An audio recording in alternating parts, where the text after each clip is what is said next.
Baik, terima kasih semuanya. Pada kesempatan hari ini, kuliah satuan operasi, kita kehadiran salah satu praktisi kita, sudah hadir bersama kita Teh Irma Morina Simarmata STP. Beliau adalah alumni dari TFP ya. Beliau ini kalau lebih tepatnya seangkatan dengan Teh Silvi ya, Teh Irma, betul ya? Seangkatan dengan Teh Silvi, angkatan 2010. Jadi dengan mahasiswa yang hadir ini sudah berjarak sekitar 10 tahun ya, karena ini angkatan 2020. Jadi tapi tenang saja, yang kita akan serap hari ini adalah ilmu dari beliau. Oke. Sebelum dimulai, saya akan membuka kuliah praktisi mengajar batch 2 untuk startup ini dengan sedikit perkenalan.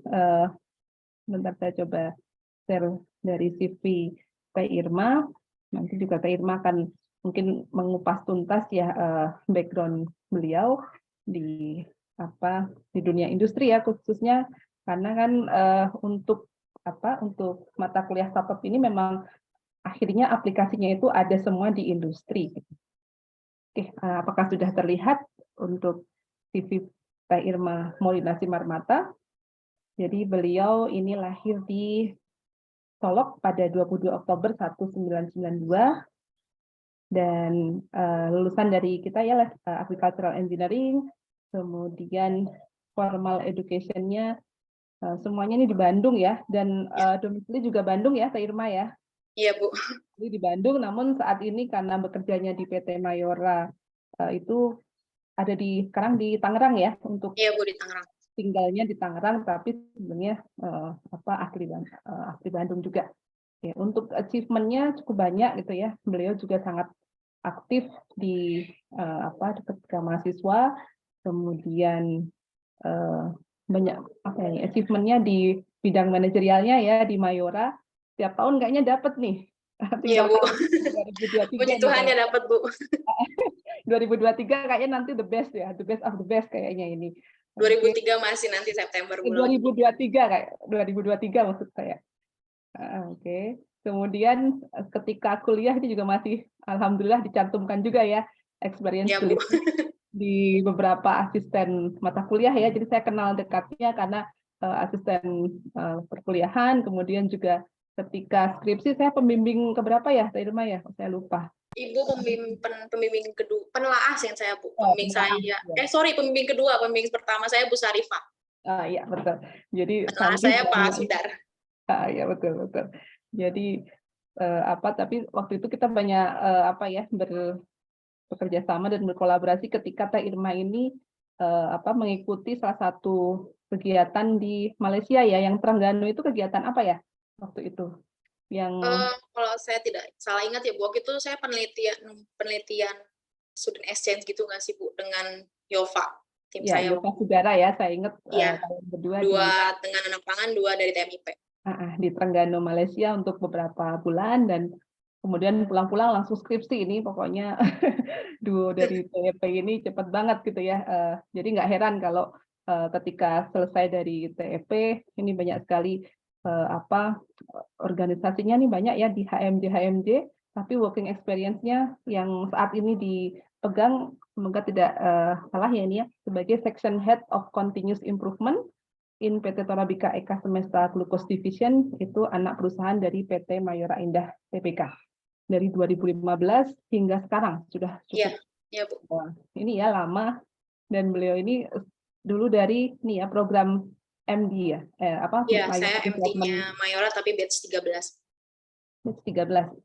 Kalau nggak salah ini adik kelasnya bimbingan saya juga, Rizal, kayaknya masuk juga di MDP, yang nggak tahu batch sekarang ya. Semoga nanti juga bisa kami undang untuk menjadi praktisi di sini. Jadi mungkin itu saja.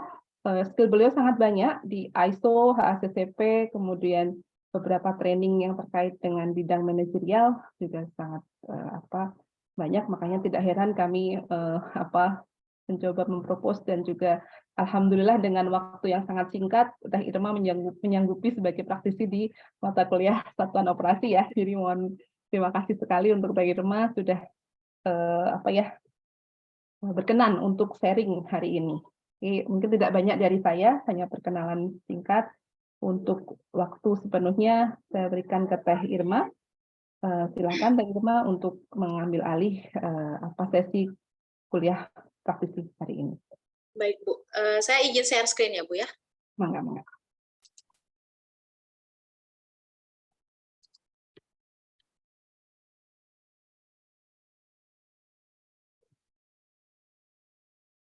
Sudah terlihat untuk slide-nya, Bu? Sudah.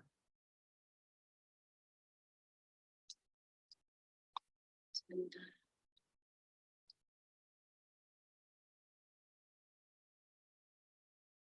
Sudah ya, Bu ya?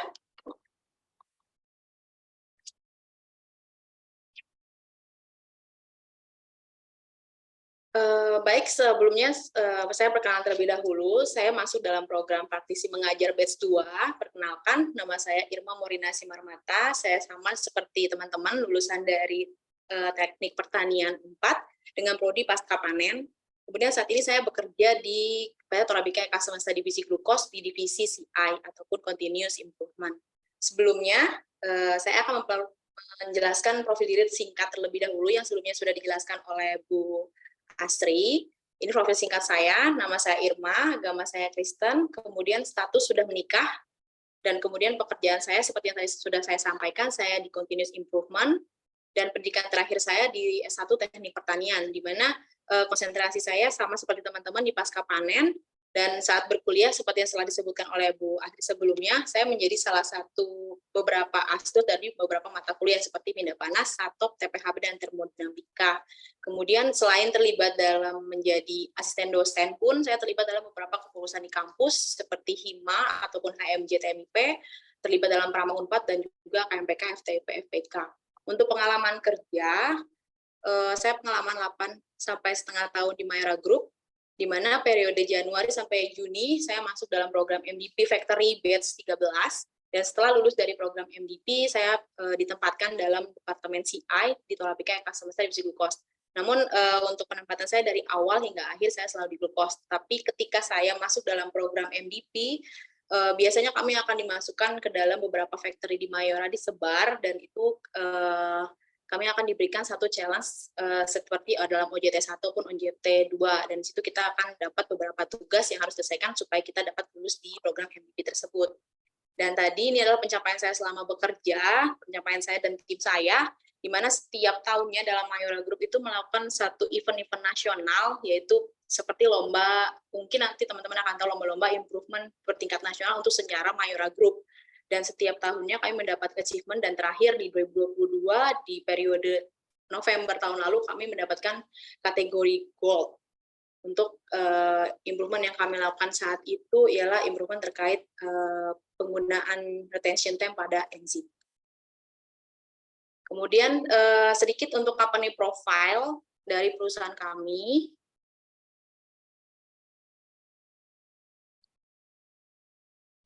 Untuk Torabika sendiri merupakan bagian dari Mayora Group, di mana walaupun Mayora Group terdiri dari sekitar 26 factory yang tersebar di seluruh Indonesia dan juga ada beberapa di luar negeri, dan Torabika ini terdiri atas 5 divisi, dan kami beralamat di Jalan Raya Serang kilometer 12,5 Cikupa Tangerang Banten, dan di sini ada 4 factory, di mana satu divisi instan kopi, satu divisi ground coffee dan creamer, dan terakhir adalah glucose.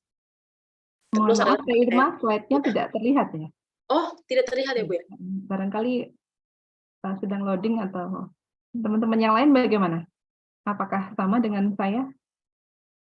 Tidak ada share screen-nya? Hanya Cynthia, mungkin? Sama, Ibu. Tidak ada. Coba saya share ulang ya, Bu ya. Terima kasih. Saya stop share bentar.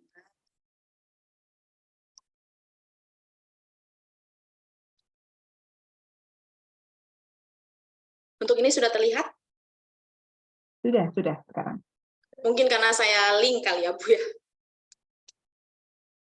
Baik, masuk ke ini. Sorry. Saya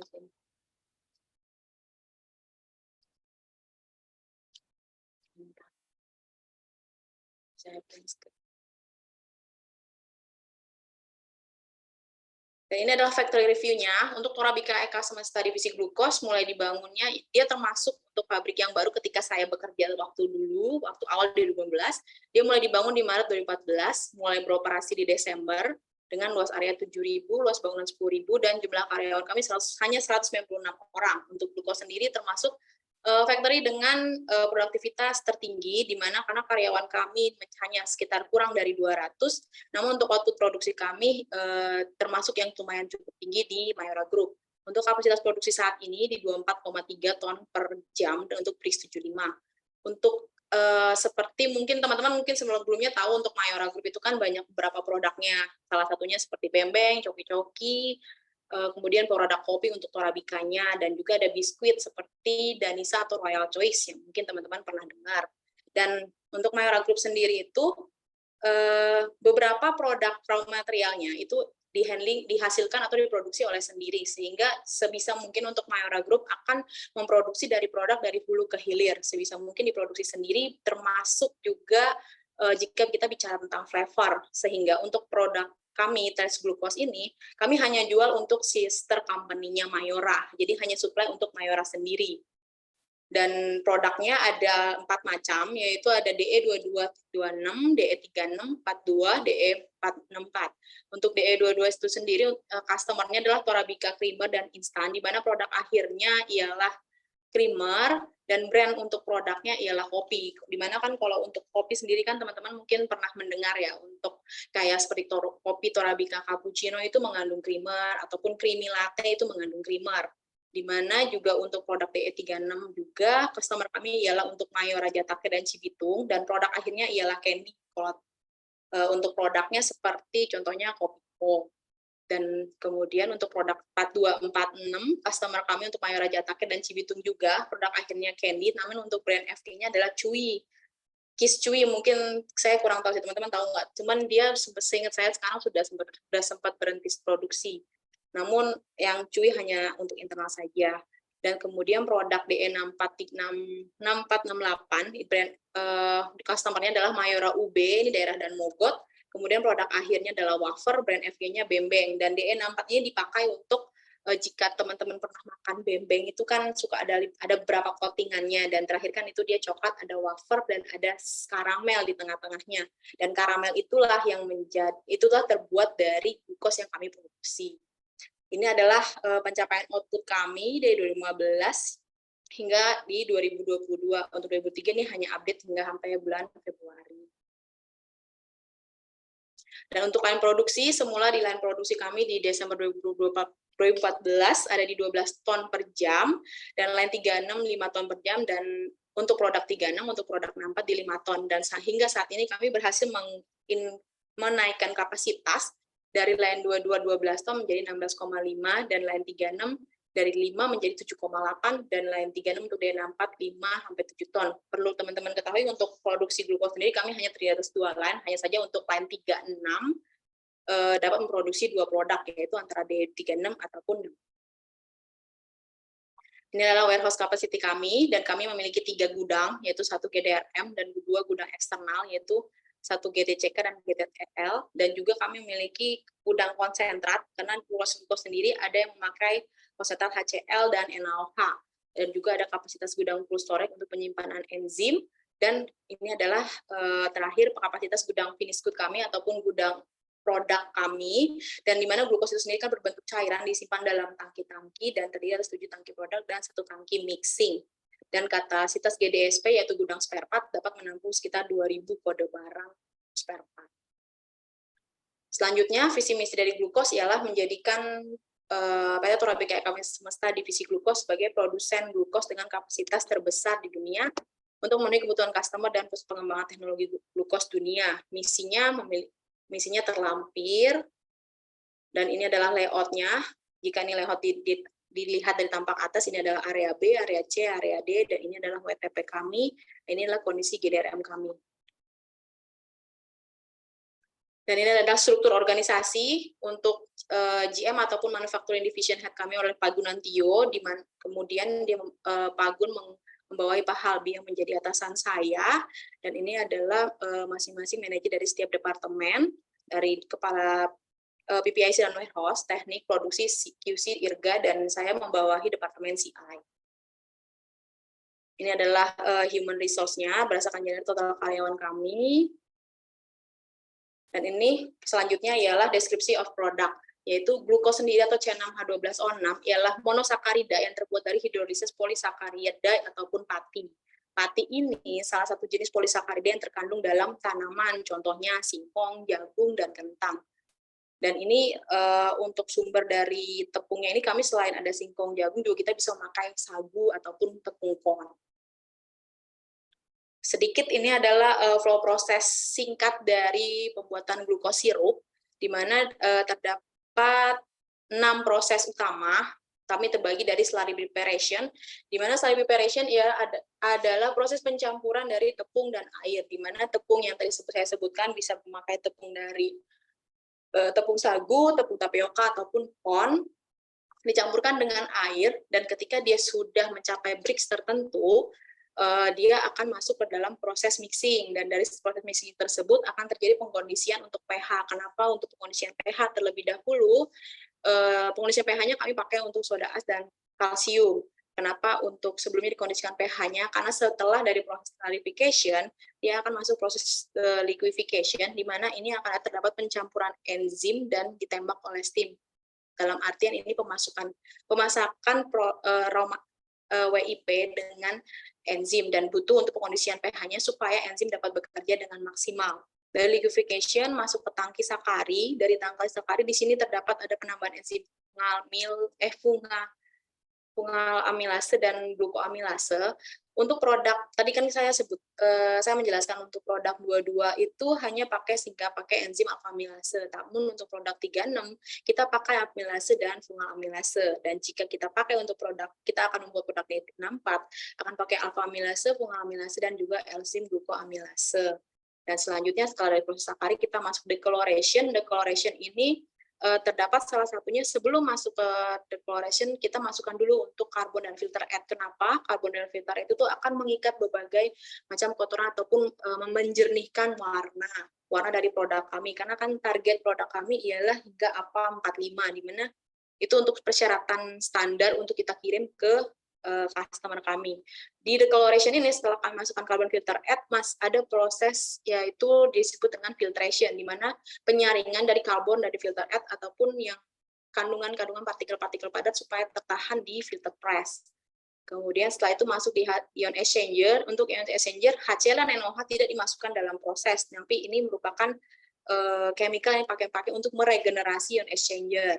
Dan setelah ion exchanger, dari produk yang sekitar kita ada brix 30 sampai 35, dia masuk ke proses evap untuk mencapai brix yang ditentukan. Untuk DE22 kami memiliki target untuk brix-nya kami bisa naikkan dari 30 sampai 65. Brix ini tuh kalau teman-teman mau tahu tuh itu merupakan salah satu yang menyatakan tingkat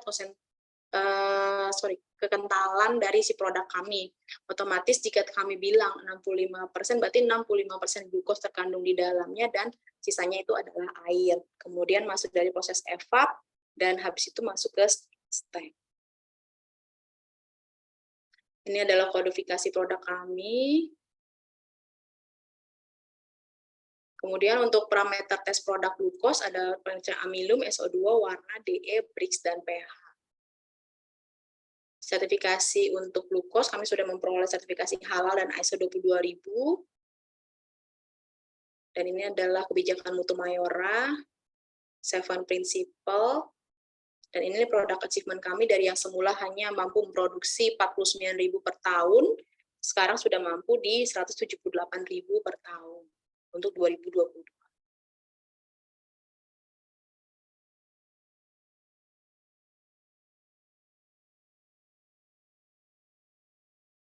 Ini beberapa pencapaian yang kami dapat.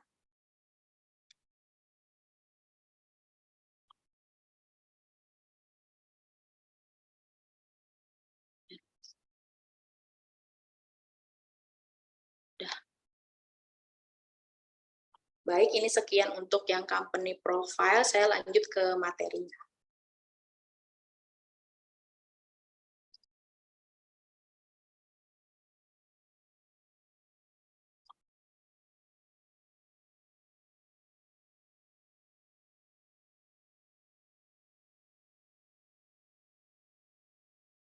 Sebentar.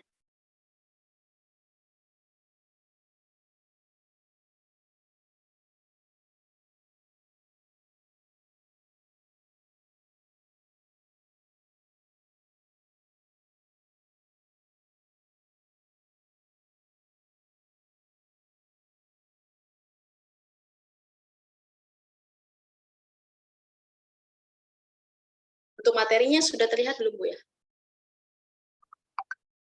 Sudah terlihat, tapi sepertinya belum bergerak ya slide-nya ya. Iya, Mas. Mixing bukan, Bu? Judulnya masih yang ini, yang biru Company profile ya? kotak-kotak, yang berkotak-kotak profil diri tadi ya. Oh, sorry. Sepertinya belum. Oh, ya. Coba saya share lagi.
Sekarang sudah terlihat, Bu? Bentar, sedang proses. Mixing sudah. Sudah ya. Baik, selanjutnya kita akan masuk pada materi. Kita materi pertama hari ini adalah terkait mixing. Namun untuk sebelum itu, saya meminta teman-teman untuk mengerjakan pretest terlebih dahulu.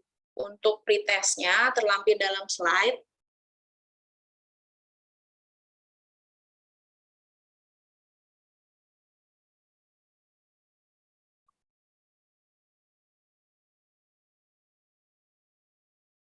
Sudah untuk pretestnya. Saya berikan waktu untuk teman-teman mengerjakan sekitar 3-5 menit, mungkin itu hanya ada 5 pertanyaan.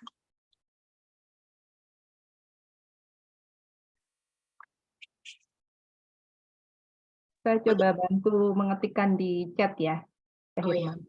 Saya ini. Apa saya yang ketikkan, Bu? Boleh. Ini bisa nggak ya? Wah, nggak bisa ini. Harus ada HTTPS-nya ya. Coba saya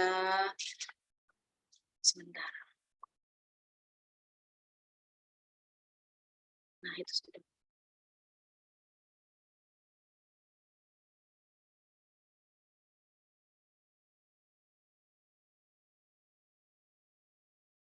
Boleh dikopas barangkali Teh Irma ke Oh, chat iya. room-nya. Biar bisa otomatis klik mungkin ya apa Iya. mahasiswanya. Oke. Terima kasih.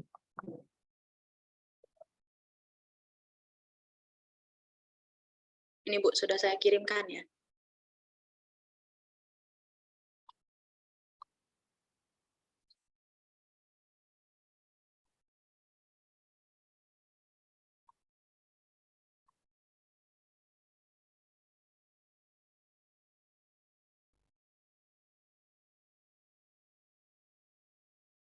Bisa diakses untuk ininya?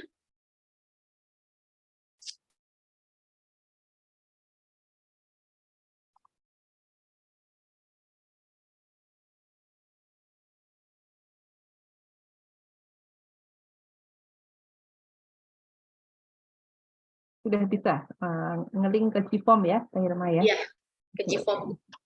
Sudah Ibu, bisa Ibu. Oke. Jadi diberi waktu dulu ya, mungkin sekalian Teh Irma break dulu 3 menit ya. Tadi berapa waktunya? Boleh 3-5 menit, Bu, atau 3 Sampai 5 menit menit. cukup. Oke. Kalau enggak di laptop 13.35 aja, Bu ya. Oke. Oke, Bu.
Sudah selesai?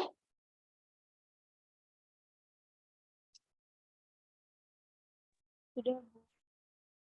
Sudah semua ya?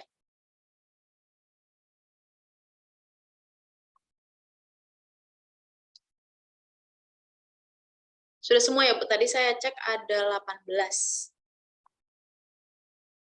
Sorry, 18, 14.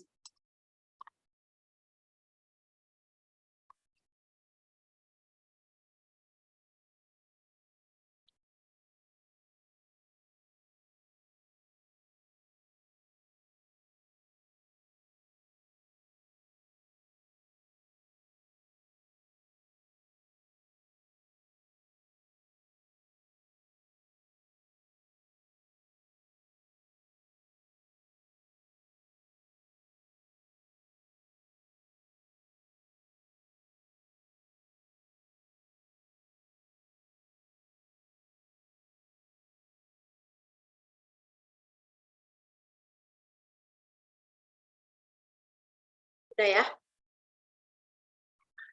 Baik, kita mulai kembali ya.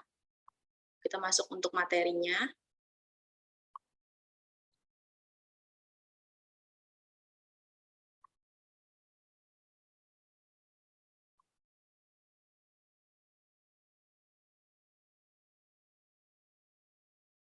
Untuk proses mixing, saya membaginya ada 4, yaitu pada prinsip saya akan menjelaskan untuk prinsip dasar, tujuan mixing, faktor yang mempengaruhi, dan jenis-jenis mixer.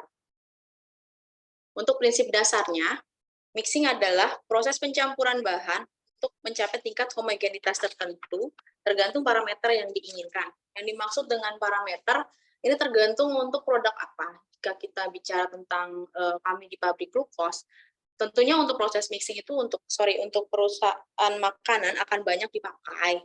Di mana kalau kami di proses glukos itu mixing tidak hanya berada di proses awal yang tadi saya sebutkan tadi, slurry preparation, di mana pencampuran antara tepung dan air, dan di situ parameter yang kami taruh untuk jika dibilang untuk proses slurry preparation itu sudah baik, yaitu adalah parameter Baume.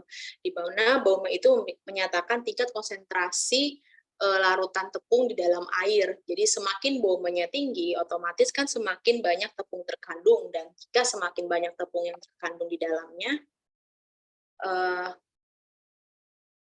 jika semakin banyak tepung terkandung di dalamnya, sehingga produk ataupun output yang kami hasilkan, yaitu glukos ini akan semakin banyak.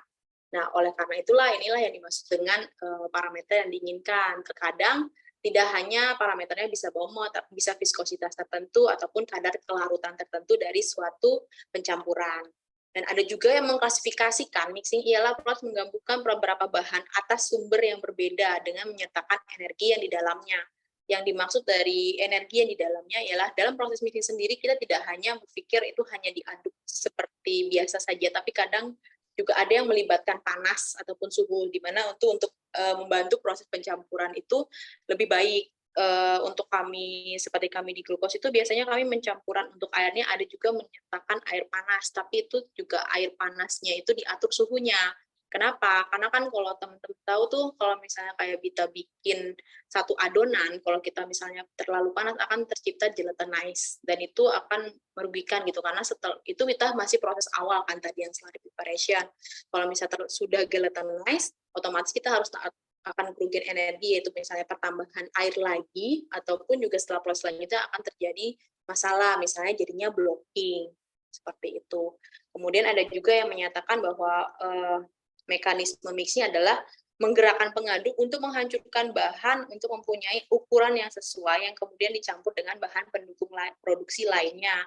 Bahan pendukung ini juga bisa berarti seperti yang tadi, itu mungkin juga bisa penambahan soda as, kalsium, ataupun penambahan enzim, sehingga bisa jadi kita namanya proses mixing itu bagaimana supaya bahan tersebut tercampur dengan sempurna dan tidak mempersulit proses selanjutnya.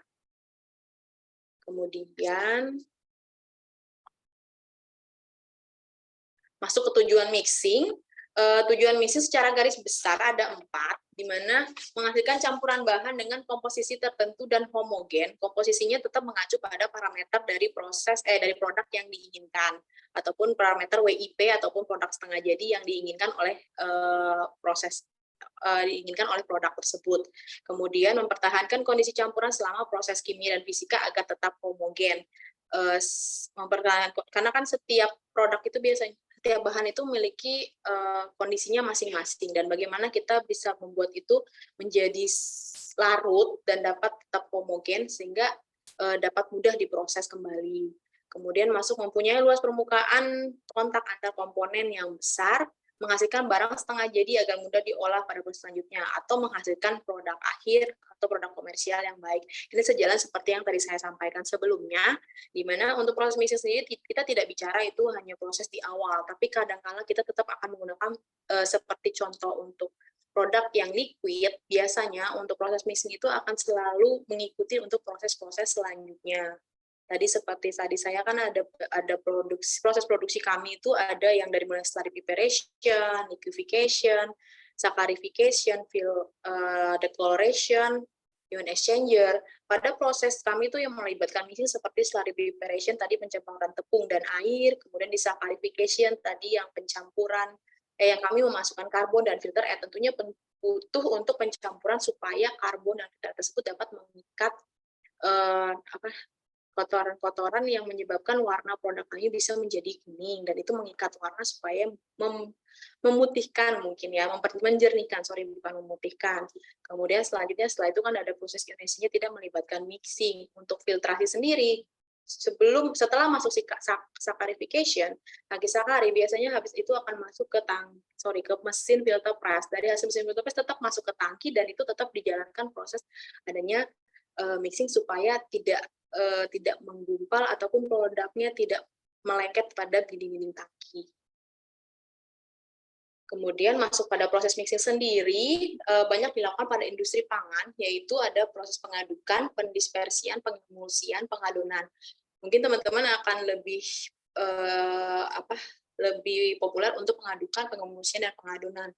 Untuk pengadukan sendiri ada pada bahan tidak terlarut dan tidak terlarut. Untuk bahan terlarutnya biasanya ialah dalam contohnya ialah dalam melarutkan gula dalam sirup untuk bahan terlarut. Kalau teman-teman bikin sirup kan, kalau misalnya kayak kemarin kan lagi masa lebaran tuh, kalau misalnya dalam gulanya kan kita butuh pengadukan dan juga kondisi air dari pengadukannya itu agak hangat ataupun panas supaya mempermudah gula dapat larut dalam sirup tersebut. Kemudian untuk contoh pengadukan dengan bahan tidak terlarut ialah seperti mencampurkan uap air dan minyak dalam pembuatan margarin. Kemudian masuk pendispersian. Pendispersian adalah klasifikasi pencampurannya pada padatan di dalam larutan. Contohnya ini adalah pelarutan kristal gula dalam susu kental manis.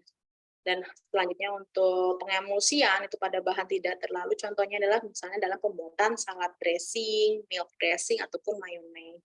Dan pengadonan adalah contohnya pada kualifikasi pencampuran pasta. Contohnya tentunya pengadonan dalam pembuat pengadonan kue ataupun dalam produksi biskuit. Beberapa faktor yang mempengaruhi, saya mengklasifikasikannya dalam 4 hal, cuman untuk yang lain-lain agak lumayan banyak, di mana yang secara 4 garis besar itu ialah pada yang aliran. Kalau teman-teman dulu entah sebelum mata kuliah ini mungkin pernah belajar kalau namanya fluida itu kan ada alirannya ya, ada aliran laminar, turbulen, itu akan mempengaruhi untuk hasil dari proses mixingnya. Kan tidak semua, kan kalau misalnya kita mencampurkan sesuatu yang viskositasnya rendah itu akan lebih mudah, tapi jika viskositasnya satu tinggi, satu rendah itu akan lebih sulit, dan akan ada satu treatment di mana bagaimana supaya aliran dari proses mixing itu akan memaksimalkan proses mixing tersebut.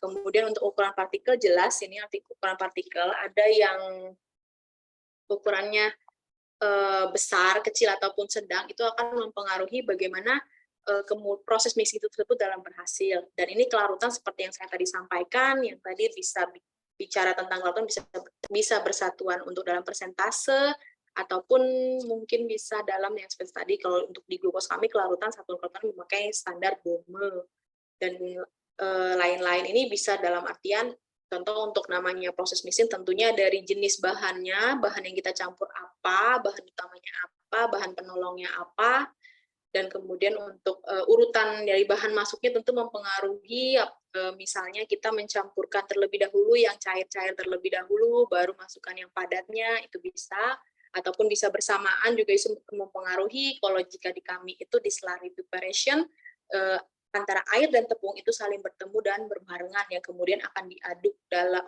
akan mengalami proses mixing, dan itu akan diaduk oleh agitator.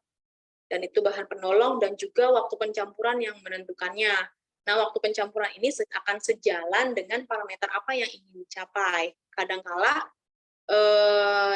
seperti kami itu pada proses slurry preparation tersebut dalam tangki starmil akan terdapat alat yang dinamakan baumeter ataupun ada yang disebut juga dengan autobaume, di mana saat baume tertentu barulah si produk hasil mixing itu jika sudah dalam satu batch dan mencapai baume tertentu, baru akan ditransfer ke proses selanjutnya.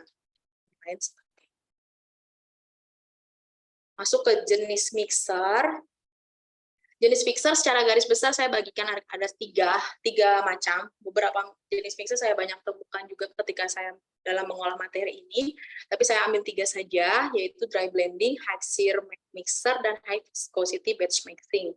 Untuk dry blending sering disebut dengan ribbon blender, terdiri dari palu horizontal berbentuk U dan agitator yang terbuat dari inner dan outer helical ribbon yang menggerakkan bahan dari arah yang berlawanan.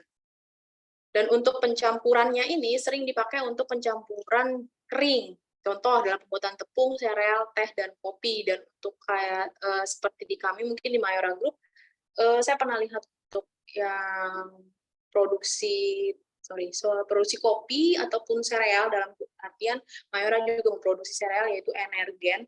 Itu terdapat banyak sekali untuk terutamanya ialah mereka adalah proses mixing di awalnya. Itu adalah pencampuran dari beberapa bahan. Dan jenisnya itu di dalamnya ada blade-blade yang saling berputar aksial. Nanti mungkin akan saya tunjukkan beberapa video pendukungnya.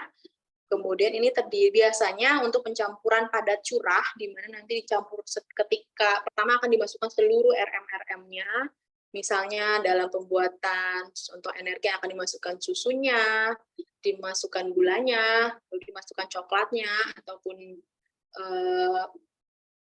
jenis yang lainnya, ataupun dan itu biasanya di dalamnya terdiri dari konfigurasi blender yang juga akan mampu menghilangkan gumpalan bubuk sepenuhnya melalui pipa-pipa yang panjang dan berpotongan. Jadi dalam sini tuh ada pipa-pipa yang berpotongan sehingga karena kan kalau misalnya kalian tahu yang namanya serbuk itu kan memiliki MC yang sangat tinggi ya, sehingga dipastikan untuk suhu di sekitaran mesin ini pasti dingin karena untuk memastikan tidak terjadinya penguapan dari partikel-partikel tersebut. Karena tahu kan kalau untuk produk yang dengan MC yang cukup tinggi akan cepat sekali untuk namanya dia menggumpal. Dan kalau teman-teman pernah memperhatikan jika kita buka kopi saset ataupun susu ataupun mungkin energen atau sereal, kalau kita taruh saja itu diem saja dia terbuka dan di luar dan dibiarkan saja di meja, lama-lama akan menaikkan MC-nya, dan itu lama-lama kan akan ada yang agak-agak mencair, nah itulah. Dan di sini tuh biasanya akan makanya fungsi blade mixing di sini kan dia bentukannya seperti blade seperti itu ya. Nanti dia untuk mencegah adanya gumpalan. Karena kalau misalnya kita bicara dia sudah cair, dia sudah menjadi barang yang reject. Selanjutnya untuk high shear mixer ialah menggunakan pemasangan rotor dan serator yang membagikan kebutuhan shear yang kuat untuk bahan padat murni dalam persiapan dressing, saus, dan pasta. Dan ini sering pakai untuk produk larutan sirup, emulsi, dan dispersi minuman. Biasanya ini untuk alat yang ini dapat digunakan untuk bahan padat dan cair untuk menghasilkan emulsifikasi, homogenisasi, dispersi, dan contohnya misalnya kalau homogenizer itu contoh adalah pembuatan creamer untuk menyatukan, dia kan pakai salah satunya ada minyak di dalamnya dalam produksi itu, dan memecahkan minyak itu supaya bercampur dengan larutan lainnya, itu kita akan pakai juga homogenizer. Dan untuk high shear mixer ini dia ada pilihannya, ada high shear, ada juga yang ultra. Dan bedanya yang ultra itu biasanya ada penyeimbang homogenizer-nya, sehingga dapat kelebihannya kalau untuk ultra dibanding high shear mixer, yaitu menyederhanakan proses dan mengurangi pembersihan penjalanan atau penyeimbang homogenizer-nya tersebut. Selanjutnya untuk high viscosity batch mixing merupakan menggunakan 2 shaft ataupun triple shaft, bisa digunakan pada industri makanan, pada proses batch pada aplikasi viscosity tinggi dan sedang, dan ini seperti pada produk sirup permen, minuman, saus, pasta, mentega, kacang, dan lain-lain. Adapun untuk mixing sendiri, ada yang membaginya berdasarkan jenis pengaduknya, terdiri dari 5, yaitu propeller atau blade, pedal, turbin, helical, dan agitator. Untuk jenis,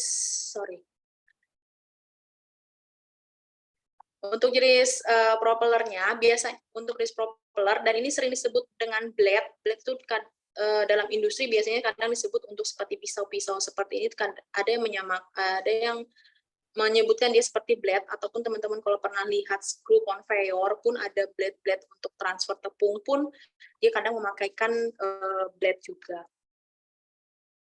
Dan untuk propeller atau blade ini digunakan untuk cairan dengan viskos rendah.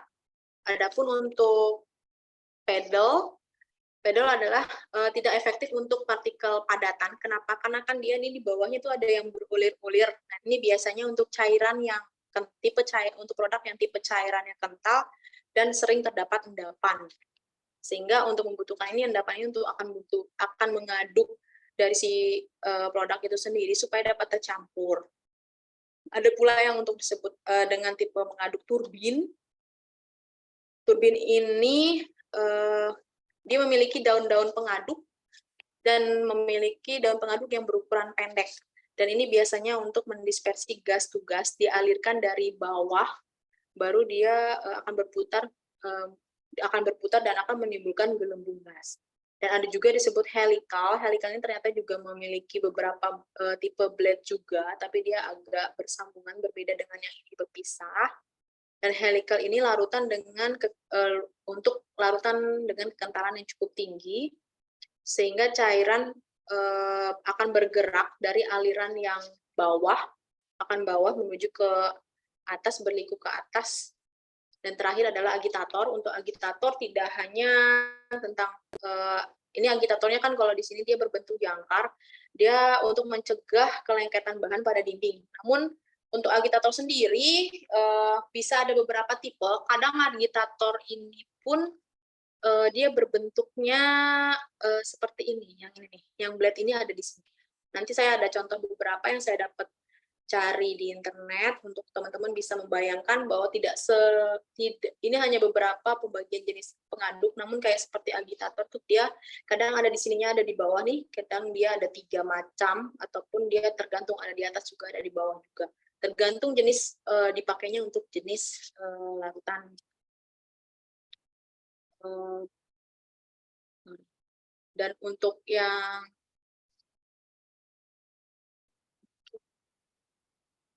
yang pengoperasian mixing, mungkin saya akan coba playkan. Saya stop share bentar ya. Takutnya nggak mudah-mudahan bisa ke-play di teman-teman. Ini contoh yang ribbon mixing yang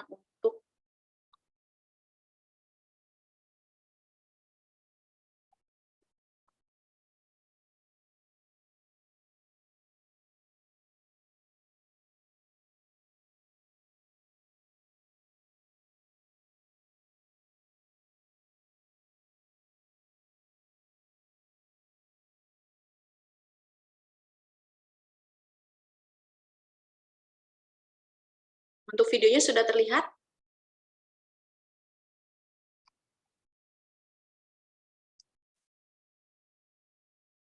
Sudah, tapi belum ada suaranya, Teh Irma. Mungkin share-nya with sound ya, Zoom-nya share with sound. Diulang kembali. Ada suaranya nggak ya? Seharusnya. Tapi di saya Share screen, kemudian with sound. Yang di sound-nya itu di checklist supaya keluar. Oh, sorry. Ya, ada share. Iya, enggak. Sudah untuk muncul ya. Untuk yang contoh ini,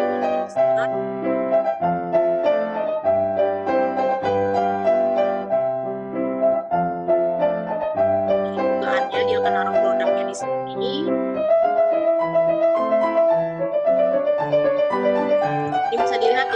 bentuknya spiral seperti ini. Ini kenapa bertujuan tadi yang saya sampaikan, supaya tidak ada tikung-tikung.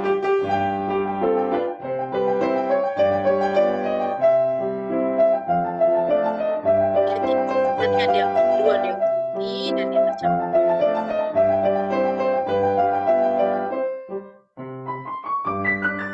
Dan ini yang sering kita dipakai di industri makanan khususnya untuk yang distribusi.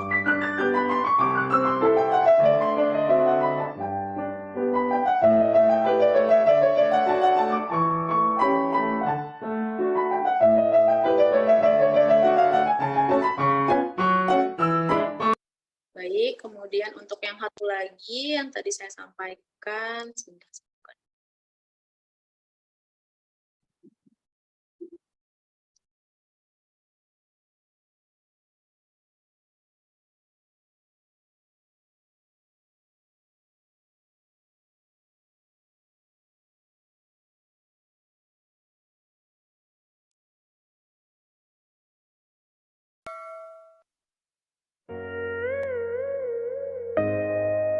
Yang kasih tahu untuk bentuk-bentuk agitator.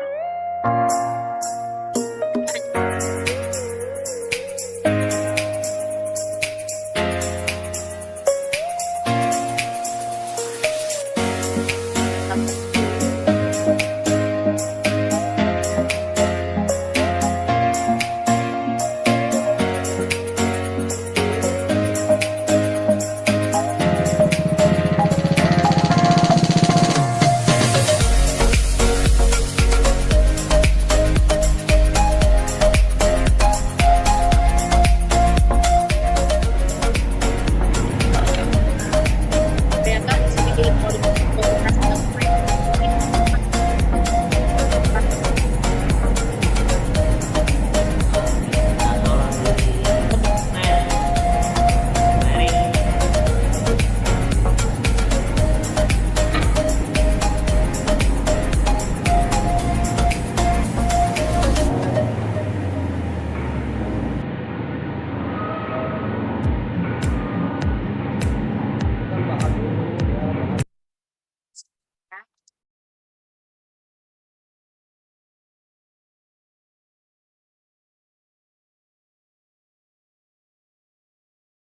baik untuk materi mixingnya sampai ini aja, Bu.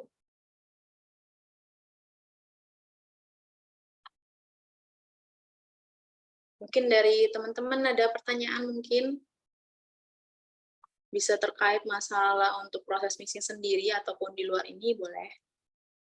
Oke, silakan teman-teman. Bisa terkait bagaimana kerja di industri. Iya, iya. Mungkin karena mereka belum, saya coba inilah sedikit memulai dulu lah, Irma. Iya, Bu. Ya, ini kan Teh Irma sudah banyak di sudah lama ya di Mayora dan di bagian continuous improvement ini. Tapi 8 sebelum tahun lebih. 8 tahun lebih ya mungkin. Nah, hari ini materi kita mengenai mixing dan kalau melihat produk Mayora itu kan banyak sekali ya divisinya. Nah, untuk aplikasi mixing ini khususnya di yang anak perusahaan yang di bawah Teh Irma ini apa ya saja ya liquid solid atau ada juga yang gas liquid gitu aplikasi mostly Mixingnya. kayaknya solid ya atau ada yang solid liquid Ya, juga. solid-solid sama liquid, Bu. Kalau misalnya untuk yang biskuit mungkin lebih ke ada liquid sama padat ya. Untuk saya di glukos itu lebih ke liquid karena kan kita juga produknya juga liquid. Dan untuk kayak produk contoh saya bilang tadi kopi untuk energen itu lebih ke padat-padat. Padat ya. Iya. Ya. Dan makanya saya lebih familiarnya tadi kan nggak semua saya share, beberapa kan saya temukan Bu ya ketika saya membuat materi ya kan. Saya lebih sering menemukannya seperti tadi tuh yang agitator mixer ataupun yang propeller dan yang tadi yang ribuan paling sering. Kalau untuk skala Mayora sebesar apa itu mixernya? Apakah satu tangki besar atau mungkin terbagi beberapa batch gitu ya?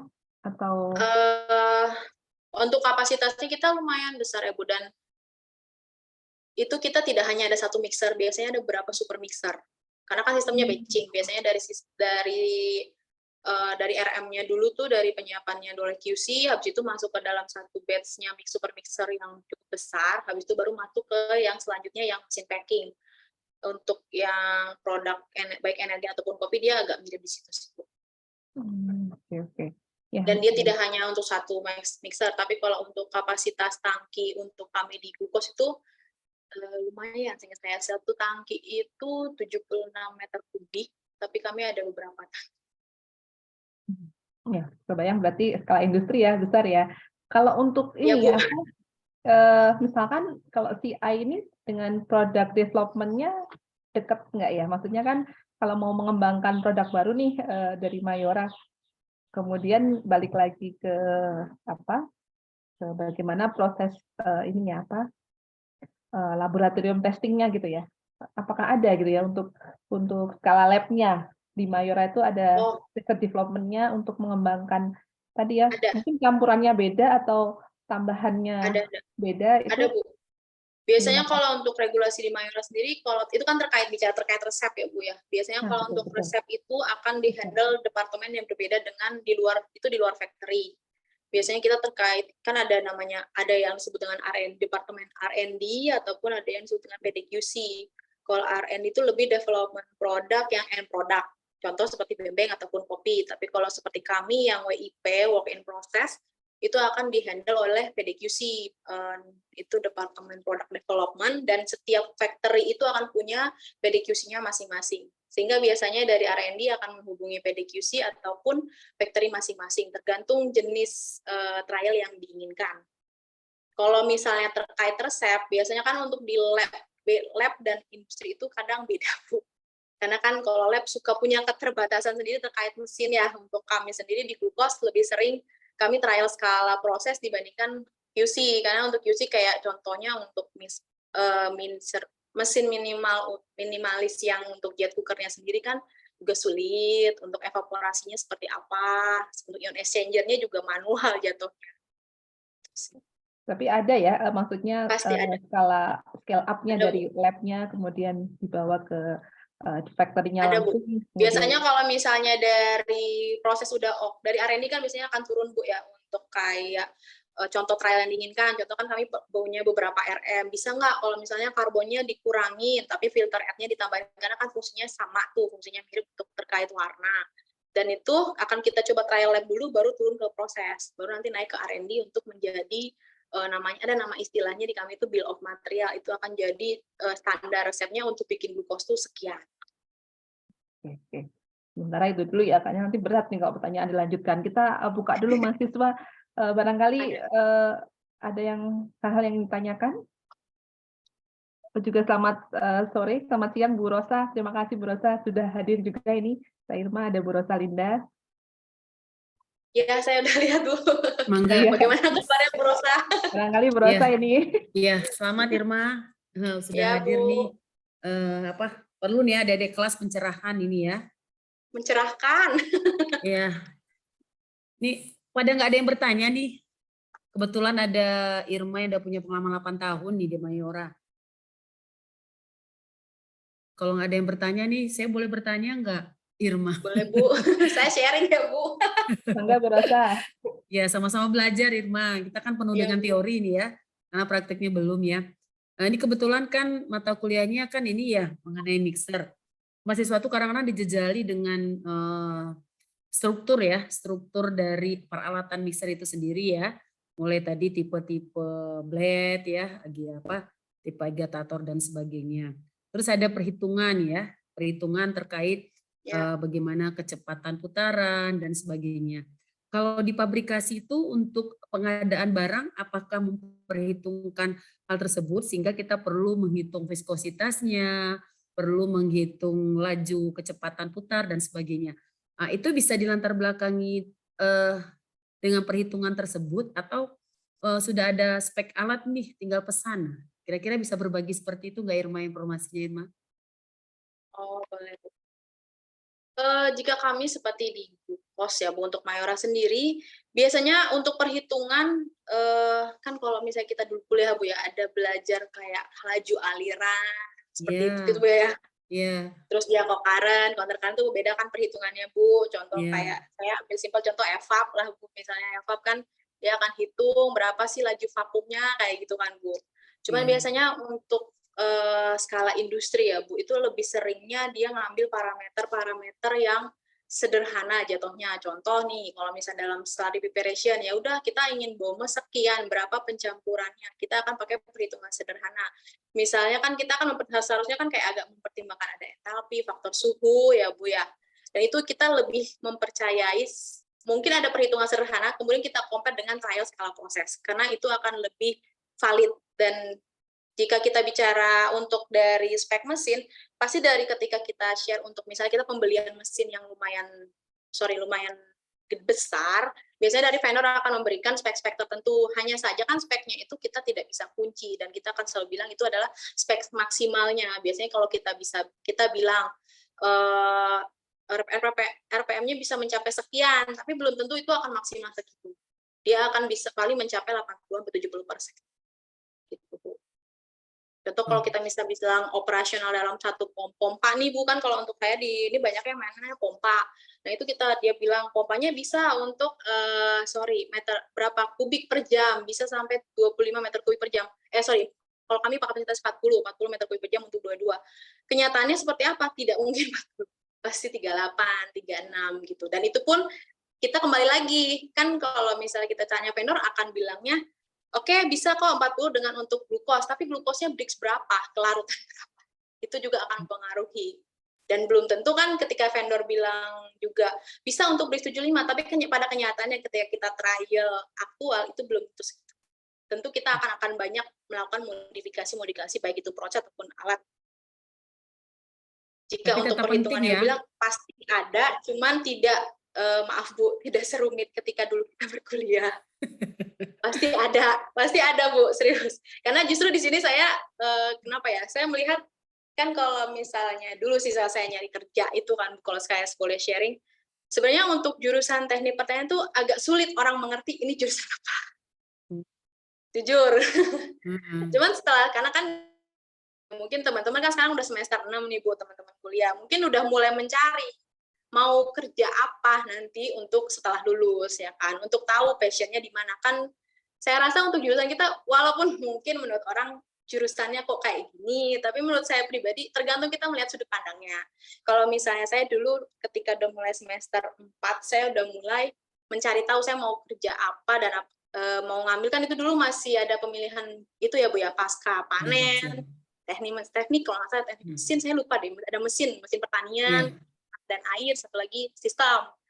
Dan saya melihat itu potensi untuk kita itu di pasca panen. Kenapa? Ya hal simpelnya itu, ketika kita bekerja di pasca panen, otomatis kita akan bekerja sebaiknya bekerja di industri makanan minuman yang tidak akan ada matinya, menurut saya.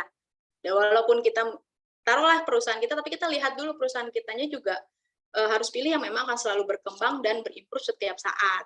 Nah, kenapa perusahaan makanan dan minuman? Dan itu mengakomodir menurut saya untuk jurusan kita, karena kan ada mata kuliah justru walaupun saya di sini sebagai jurusan teknik pertanian, mungkin saya agak jarang di sini saya menemukan anak-anak orang-orang yang berbackground sama dengan saya. Tapi kita tetap tidak kalah karena kita mempelajari proses-proses dasarnya. Contoh, mungkin yang diminta saya kan contoh proses mixing, evaporasi, pengeringan, cold storage, refrigeran, itu tuh hal-hal simple yang bisa kita pakai karena di industri itu yang penting itu kita menguasai dasarnya dulu. Ketika kita udah tahu dasar, kita akan tahu untuk berpikirnya seperti apa. Terkait rumus, masih banyak kok di sini Bu untuk kami, terutama untuk bos saya sekarang ya Bu, dia lumayan expert untuk, dia kan lulusan teknik kimia dari USU. Dia lumayan expert untuk perhitungannya. Di sini saya masih ingat kalau di sini bicaranya line balancing, tapi kalau kita di kampus, saya ingatnya itu belajar kesetimbangan massa. Line balancing kan kalau misalnya kalau pasti masa dulu kan yang saya ingat proses pengeringan berapa, penguapannya berapa, sebelumnya padatannya berapa, terpisahnya jadinya padatan berapa, solid berapa. Nah itu bicara juga Bu, kayak misalnya kita bicara soal proses evaporasi, otomatis menghasilkan kondensat kan Bu. Dan kondensat itu akan kita harus bisa hitung kan sebelumnya misalnya glukos glukos 70 ton, BRIC 65. Nah, berapa persen dia air, berapa persen dia itu, dan itu pakai perhitungan sederhana yang saya ingat dulu itu adalah keseimbangan massa. Dan kalau di sini tadi saya bicara line balancing, kenapa saya bilang itu mirip keseimbangan massa? Kan kalau kita bicara line balancing, ibarat kalau bikin satu satu larutan kopi, berarti perlu kopi sekian, butuh air sekian dengan suhu sekian. Nah, di proses industri pun sama.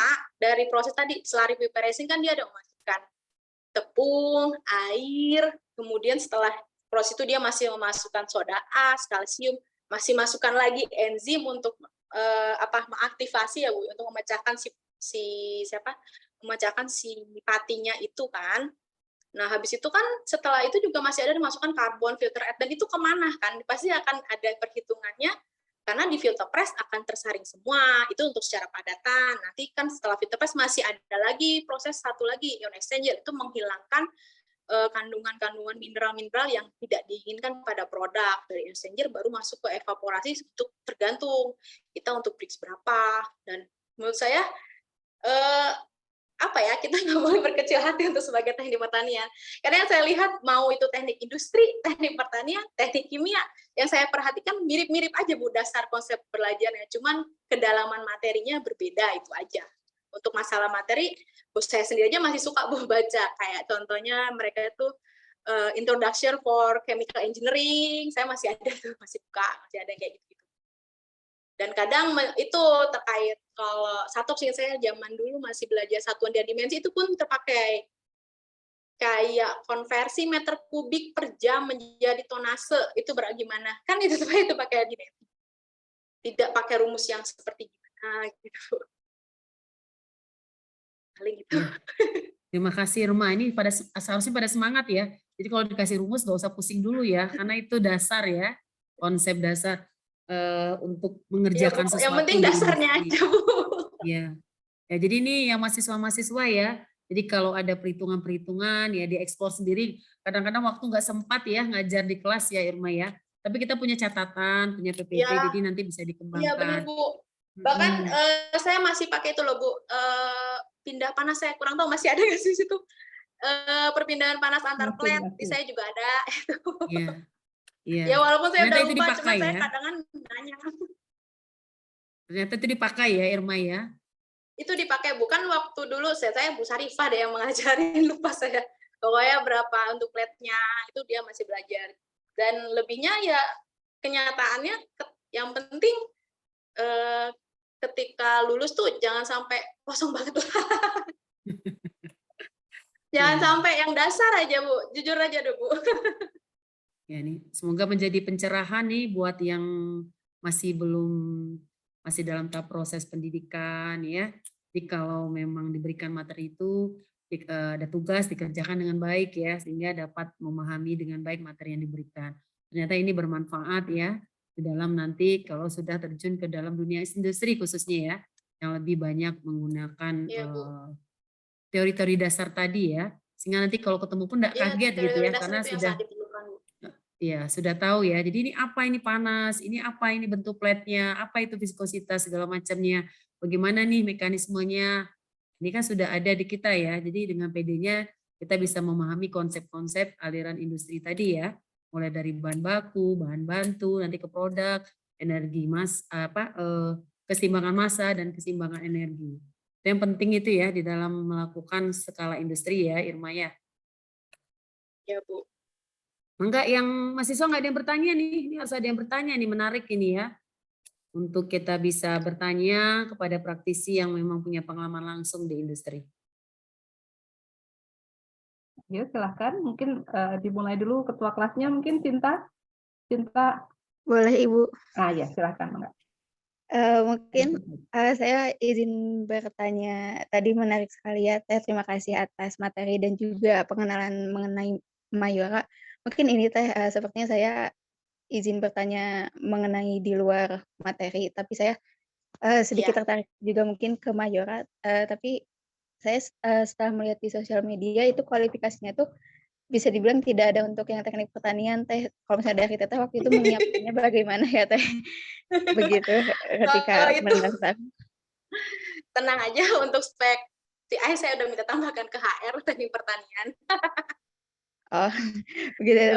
Apa ya bisa saya sampaikan tuh gimana ya? Mungkin teman-teman harus melihat teknik pertanian secara luas ya, menurut saya ya. Karena kan dalam teknik pertanian itu sendiri kalau menurut saya pribadi waktu saya lulus ya kan, saya lulus kan untuk melihat dunia kerja itu kan pasti kita akan selalu ditanya, kamu nih jurusannya tentang apa gitu kan, pasti akan selalu pertanyaan favorit itu saya ingat.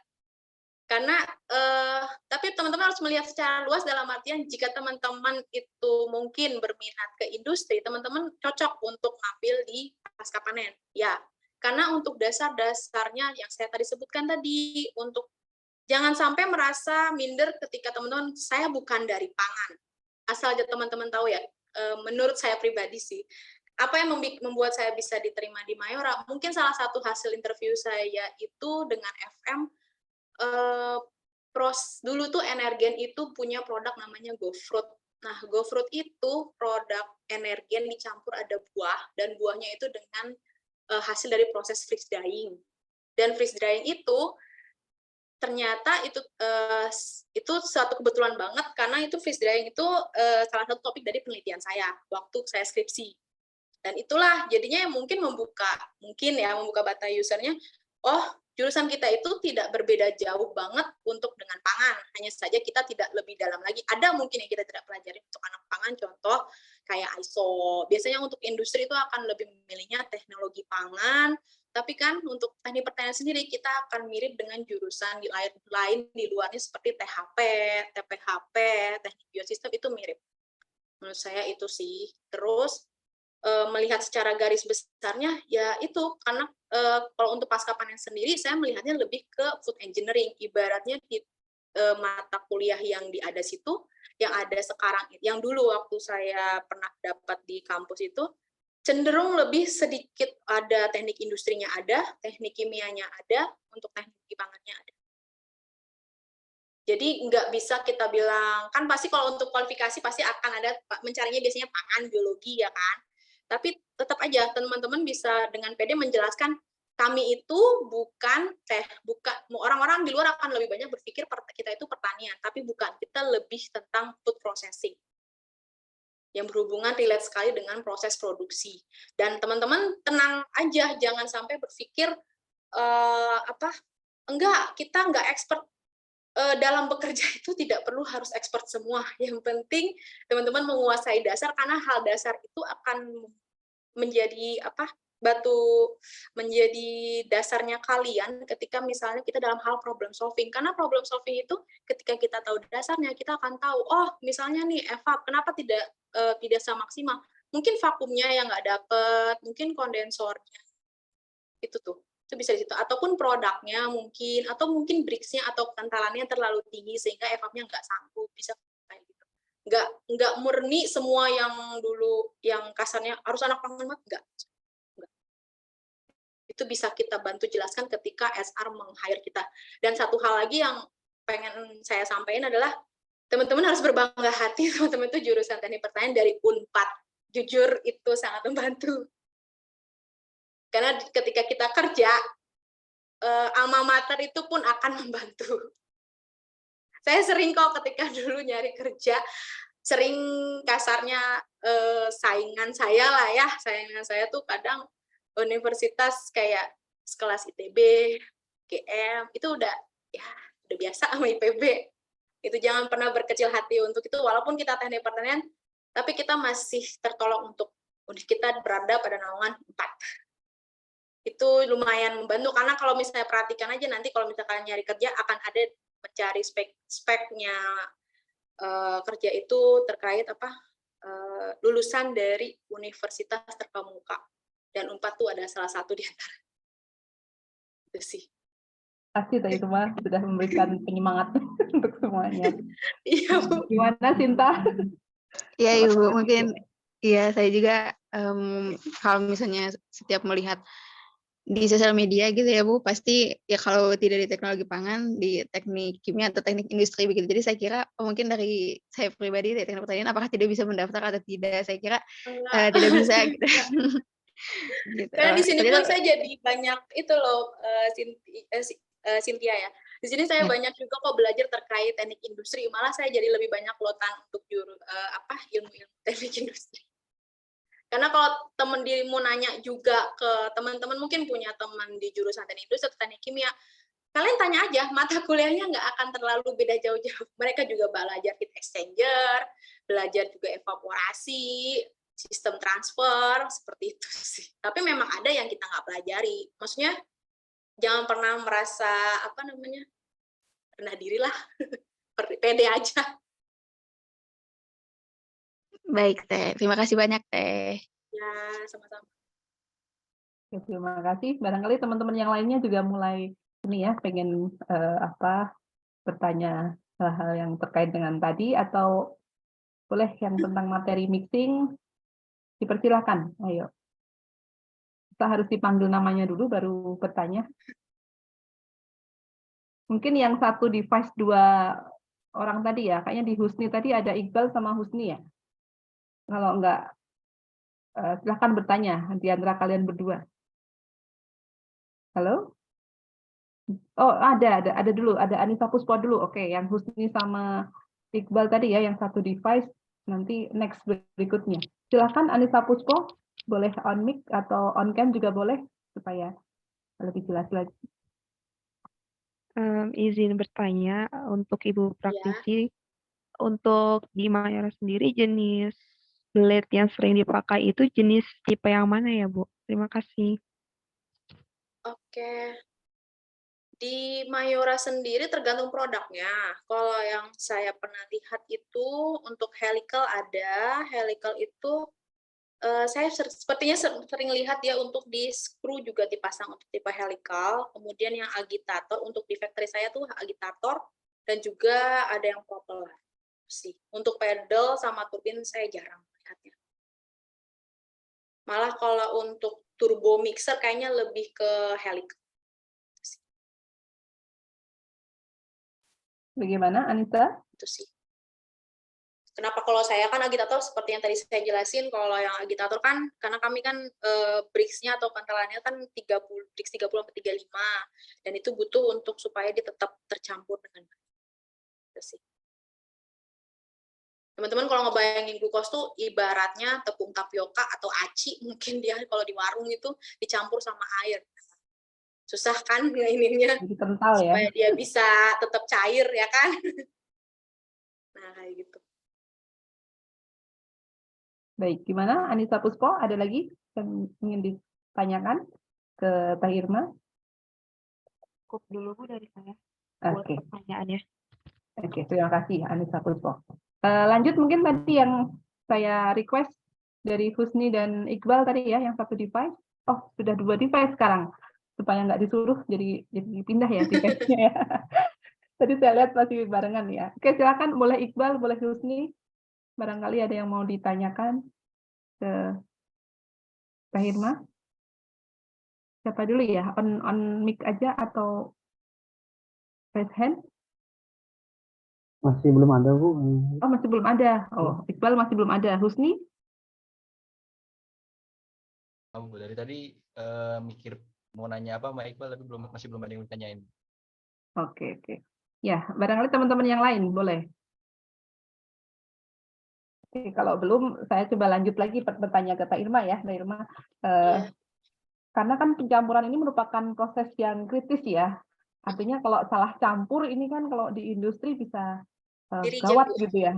Bisa Iya. reject atau bagaimana Iya. sih memastikan. Atau nggak dibuang, Bu. Oh gitu ya. Makanya Iya. saya ingin bertanya, bagaimana memastikan supaya campurannya itu menjadi perfect mixture gitu ya. Jadi memang campuran yang diinginkan oleh apa standar produksi dari PT Mayora gitu ya. Atau kalau misalkan ada apa istilahnya kesalahan proses itu diapakan? Itu apa? Batch itu. Mungkin itu dulu. Terima kasih Teh Irma. Mohon tanggapannya. Baik, Bu. Mungkin saya ingin menjawabnya dari proses yang di pabrik kami ya, Bu, di glukos. Kalau misalnya mixing kan biasanya kalau kami karena pencampuran tepung dengan gula, hal-hal yang apa biasanya tuh kalau di kami itu selalu ada cek QC, yaitu cek QC-nya kalau untuk di proses awal hanya cukup di baume saja. Tapi baumenya juga ada cek baume, cek pH, sama cek kondisi kalsiumnya bagaimana. Karena kan setelah proses di depan itu yang selari kan kami tambahkan enzim ya Bu ya. Kalau misalnya kita tidak mengkondisikan istilahnya tuh selarinya, itu akan memunculkan ongol-ongol kalau bahasa di sini, bahasa prosesnya. Untuk ongol tuh kalau misalnya kita bayangkan tepung yang gumpal-gumpal, yang naik-naik, nah itu kan gagal reaksi jatuhnya, apalagi udah ditaruh enzim kan. Nah, itu biasanya akan dilakukan reject dulu oleh QC, terus tapi tergantung Bu, kadang kalau misalnya contoh nih yang pertama kan tidak tercapai boma, berarti kalau bomanya kurang tinggi berarti tepungnya yang kurang, kan konsentrasinya yang kurang. Kalau boma di kami kan produksi biasanya bomanya 18 sampai 19 standarnya. Kalau misalnya belum tercapai dia tuh tidak akan ditransfer ke tangki selanjutnya. Dan biasanya juga ada juga kasus-kasus yang ongol-ongol yang sudah tidak bisa kita pakai gitu Bu. Itu permasalahannya. Dan kalau untuk masalah reject pasti kita ada handlingnya, tapi tetap aja tergantung QC-nya juga Bu, apakah masuk parameter apa enggak. Produksi Adakah hanya proses bertugas reproses untuk memproduksi. ada Bu? proses lagi mungkin diolah kembali gitu sampai dia memenuhi gitu supaya tidak Ada terbuang untuk, gitu. tapi itu tergantung case-nya sih Bu, masalahnya. Iya betul. Tergantung case-nya. Tapi kalau dia sudah gumpal-gumpal sudah tidak terselamatkan. Biasanya kalau misalnya masih bomonya yang kurang tercapai baru kita tambahkan tepung ataupun air. Tapi contohnya kasusnya misalnya kalau di depan kan sebelum selari ada lagi tuh proses screw. Nah, screw tuh biasanya kadang kala mungkin terlalu lama ataupun kondisi tepung yang dari vendor yang mungkin ada yang menggumpal kan sulit untuk kita pecahkan oleh skru. Nah, itu akan bikin mampet. Nah, itu akan biasanya stop dulu produksi yang di setelahnya. Karena kalau sistem di kami glucose agak sulit untuk batching karena dia kan liquid. Dan ketika dia sudah menggumpal akan stop dulu Bu produksi di belakangnya. Cuman ketika produksi stop di belakangnya kan kami tuh ada beberapa proses dan ada beberapa tangki. Tidak serta-merta di akhir produk kami sampai tidak ada output. Kayak gitu sih. Sebisa mungkin produksi tetap jalan walaupun mungkin nanti ada reject itu akan langsung di-drain langsung dari tangki biasa. Dan menunggu keputusan QC akan diapakan. Kalau hanya gumpal itu bisa masih dengan kita campurkan dengan tepung, tapi dengan usaha mixingnya lebih lama. Itu sih Bu. Tapi kan kalau bicara di proses tuh itu namanya udah losses, udah ibaratnya udah jadi breakdown. Tapi karena kami continue selama di evap kalau kami kan ada yang disebut dengan bottleneck proses kami di evap. Selama evap itu masih jalan walaupun dia turun speednya, otomatis itu tidak akan menjadi downtime bagi tim teknik kami.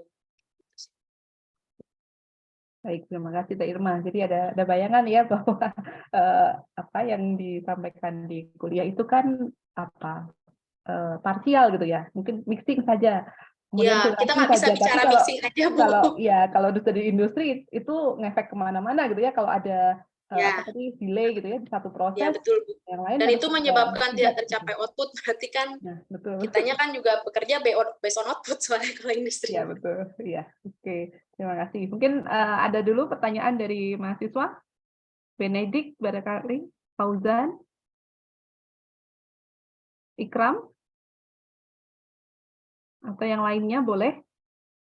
Marvel, sambil ini Anissa Puspo raise hand lagi ya, betul? Boleh Anissa, silakan open cam atau open mic. Iya Bu, jadi izin bertanya lagi. Tadi kan kalau misalnya saya mendengarkan dan juga melihat paparan dari slide yang ada itu kan faktor-faktor yang mempengaruhi itu kan ada faktor-faktor yang mempengaruhi mixing itu ada ada ukuran partikel salah satunya. Nah, untuk biasanya kalau di industri Mayora itu ukuran partikelnya sampai berapa ya? Ya Bu, sampai mikro atau nano? Kami mikro sih. Karena kan kalau kami tepung sih ya, serbuk kecil sekali tuh. Kami tidak yang sampai besar-besar gitu. Apakah ada kayak goal ke depannya untuk membuat ukuran partikel menjadi ukuran nano gitu Bu? Gimana? Nggak kedengeran, sorry suaranya kurang jelas. Iya, jadi apakah ke depannya dari Mayora sendiri akan mempunyai capaian untuk menghasilkan ukuran partikel sampai ukuran nano? Enggak. Hmm, Enggak. Apakah Kayaknya jelas? sejauh yang saya tahu enggak deh. Sejauh yang saya tahu belum. Mungkin akan ada apa nanti riset makanan minuman gitu ya yang ditambahkan suatu nanopartikel gitu loh Teh Irma. Karena kan sekarang apa kalau di riset-riset pangan itu sudah semua nano gitu ya, nano ekstrak, nano emulsi, segala macam. Nah mungkin Mayora akan selangkah di depan gitu ya nanti menciptakan makanan yang komposisinya tuh dari nano-nano tadi ya, nano ini. Jadi terpaksa harus menciptakan partikel yang nano gitu ya Iya. di komposisi makanannya.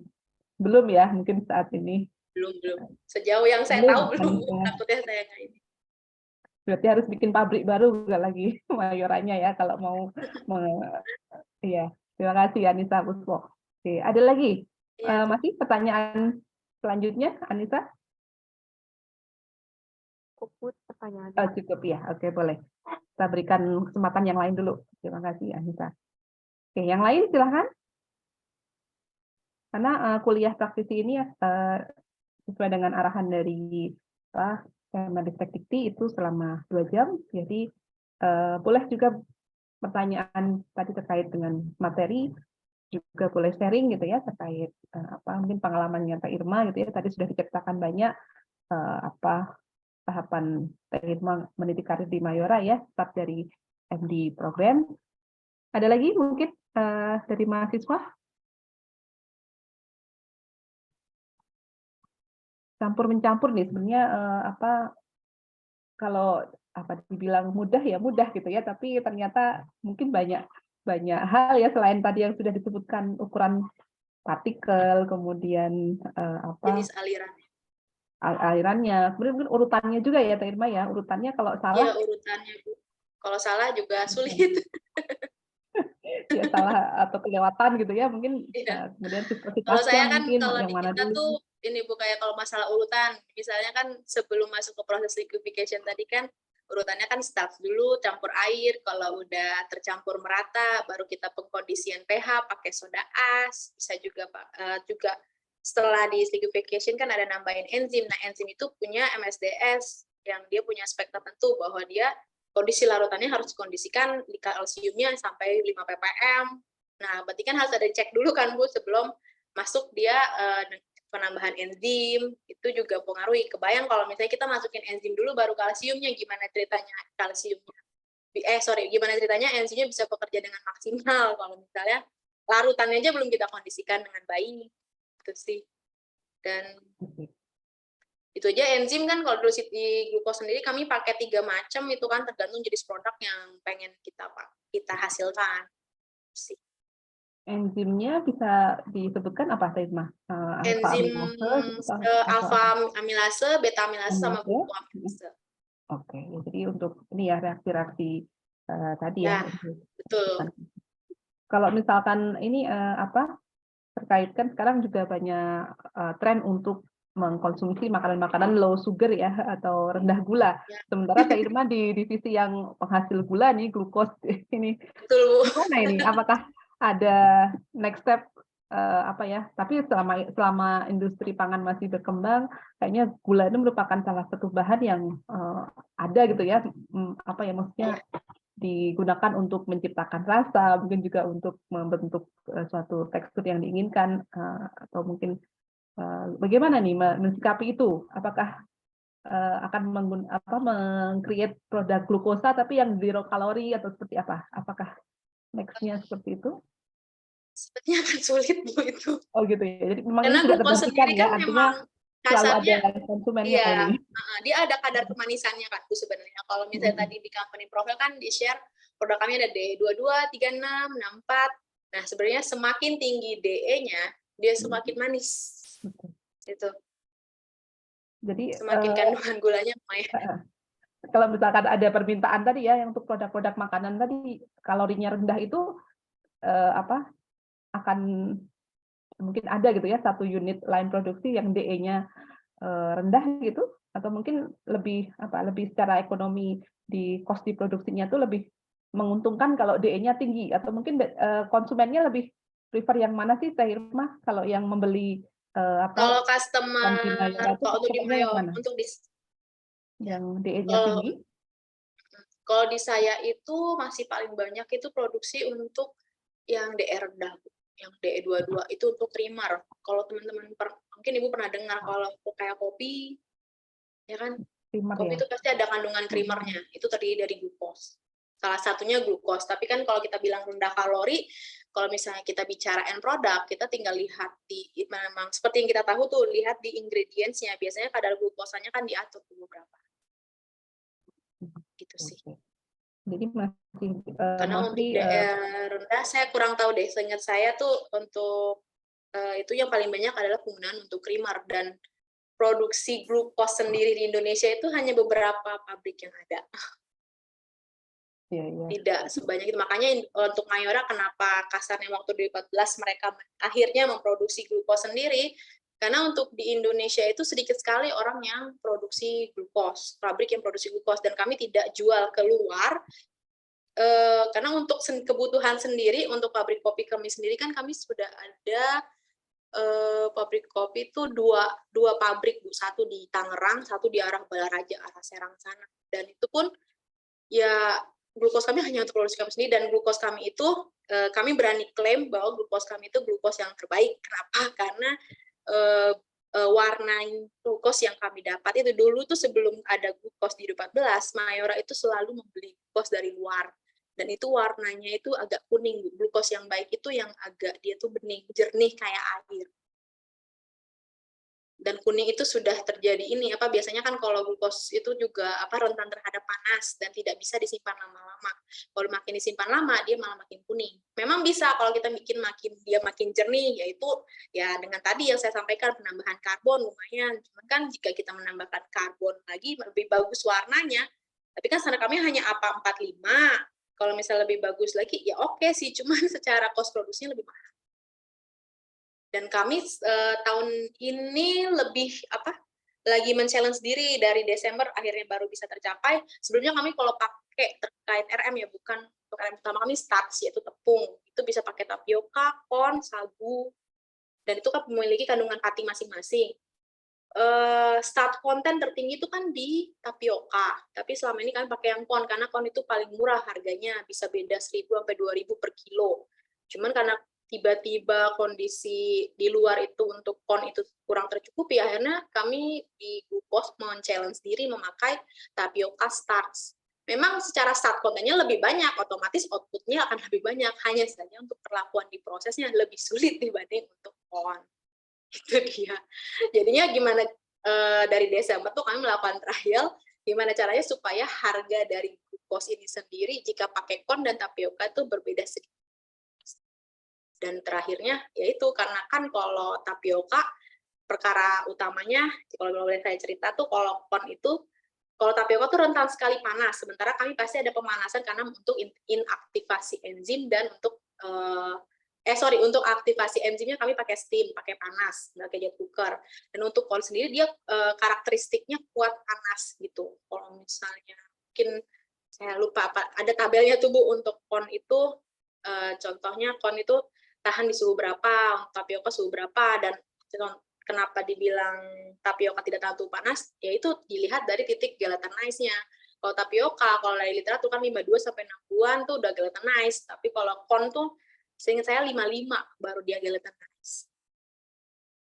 Gitu. Dan makanya tadi yang di depan diatur juga suhu airnya, pencampurannya. Kalau terlalu tinggi gelatinase langsung.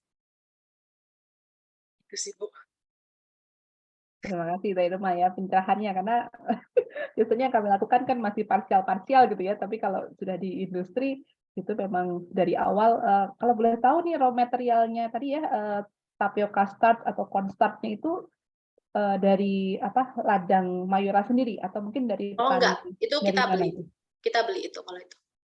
Beli dari lokal ya, pokoknya produk lokal. Ada lokal, ada impor Bu. Kalau corn dulu banyaknya impor.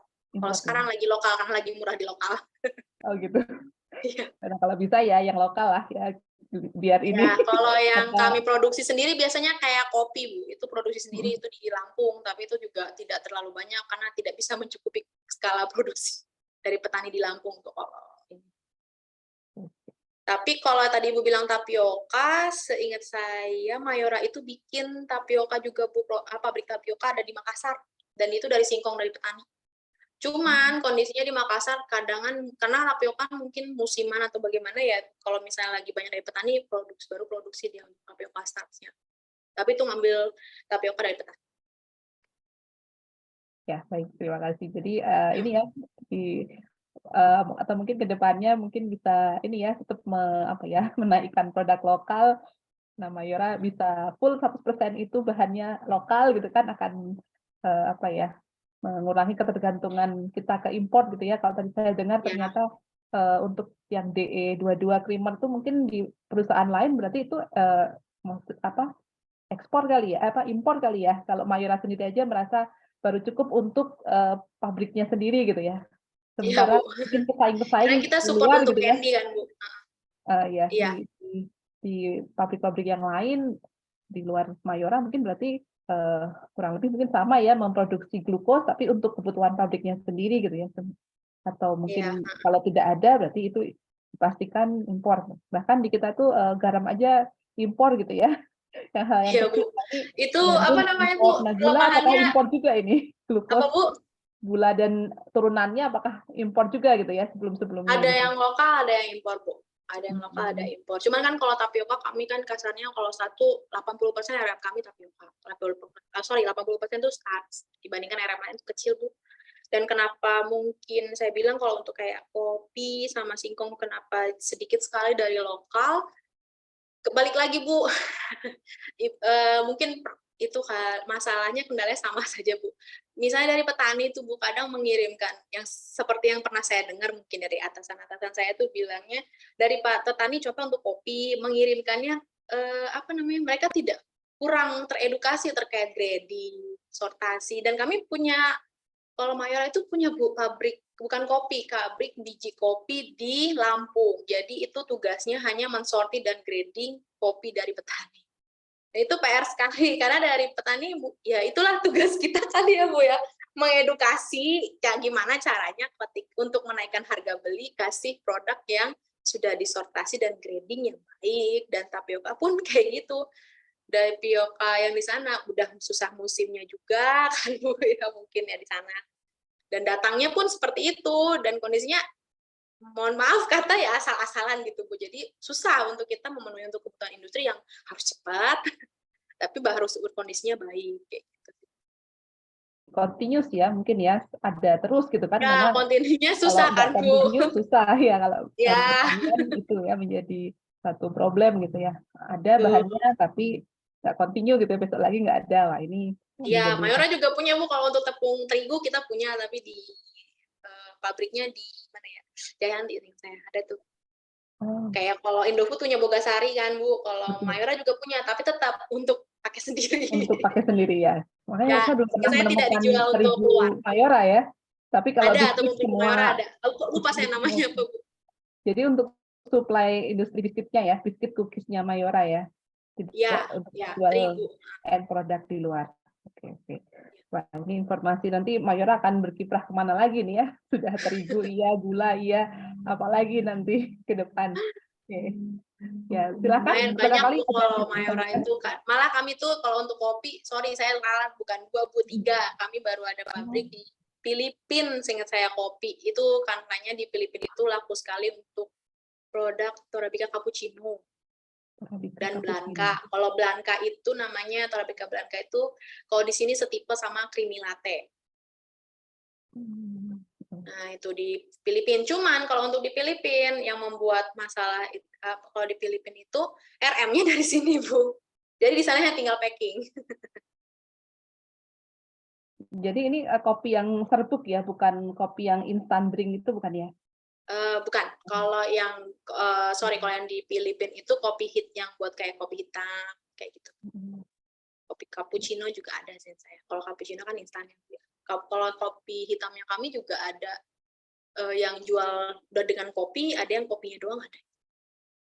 Sorry, yang kopinya doang sepertinya untuk BOD, Bu, saya lupa. Iya. Wah, ini berarti banyak sebenarnya produknya kita pengen lihat ya, mungkin next ini produk-produknya Mayora gitu ya, atau mungkin ada websitenya, mungkin Teh Hirma bisa menambahkan di chat produknya Mayora itu bisa dilihat di web apa gitu Oh, ya, atau bisa Bu. karena pabriknya Ntar banyak saya sekali ya, jadi kita bingung ya, anak perusahaannya Mayora banyak gitu. Bu. Saking banyaknya kalau Iya, harus kalau ada secara gitu garis besar sih, garis besar saya boleh cerita tuh, kan. ya kalau Mayora itu produknya ada kopi, ada coklat, candy, biskuit. Kemudian kalau untuk kami glukos kan jatuhnya dia bukan end product ya Bu, untuk supporting. Itu sih kalau misalnya coklat saya cerita ya seperti coki-coki, bembeng, kemudian untuk biskuit contohnya kayak Arden, Roma, terus Malkis kan banyak tuh Bu. Sari Gandum, Superstar, aduh saya udah sampai bosan kalau di sini. Terus apalagi candy, kalau candy tuh permen Kiss, permen Chewy, Tamarin itu punya Mayora juga. Kemudian kalau kopi banyak ya Bu, Torabika aja semuanya. Tapi selain Torabika kita juga ada bawa brand Bembeng Ring, Energen itu masih kita juga. Kemudian terakhir Beverage Bu, Beverage itu pabriknya lumayan menyebar di beberapa daerah, ada di Pasuruan, ada di Bogor, ada di Makassar juga, Palembang. Untuk Beverage tuh contohnya kayak Pucuk Harum, kopi cup kalau yang buat anak-anak itu, anak-anak yang kecil itu Bu, yang murah-murah itu yang 1.000 kayaknya, 2.000. Kopi cup terbaru itu kami ada produk namanya apa ya? Saya lupa deh. Oh, Bluebell. Bluebell itu produk susu coklat. Bluebell susu coklat. Terakhir itu ada Bu yang dia saya agak lupa deh. Sebentar Bu. Yang dia agak seperti Sprite deh Bu. Dia agak soda. Apa ya namanya?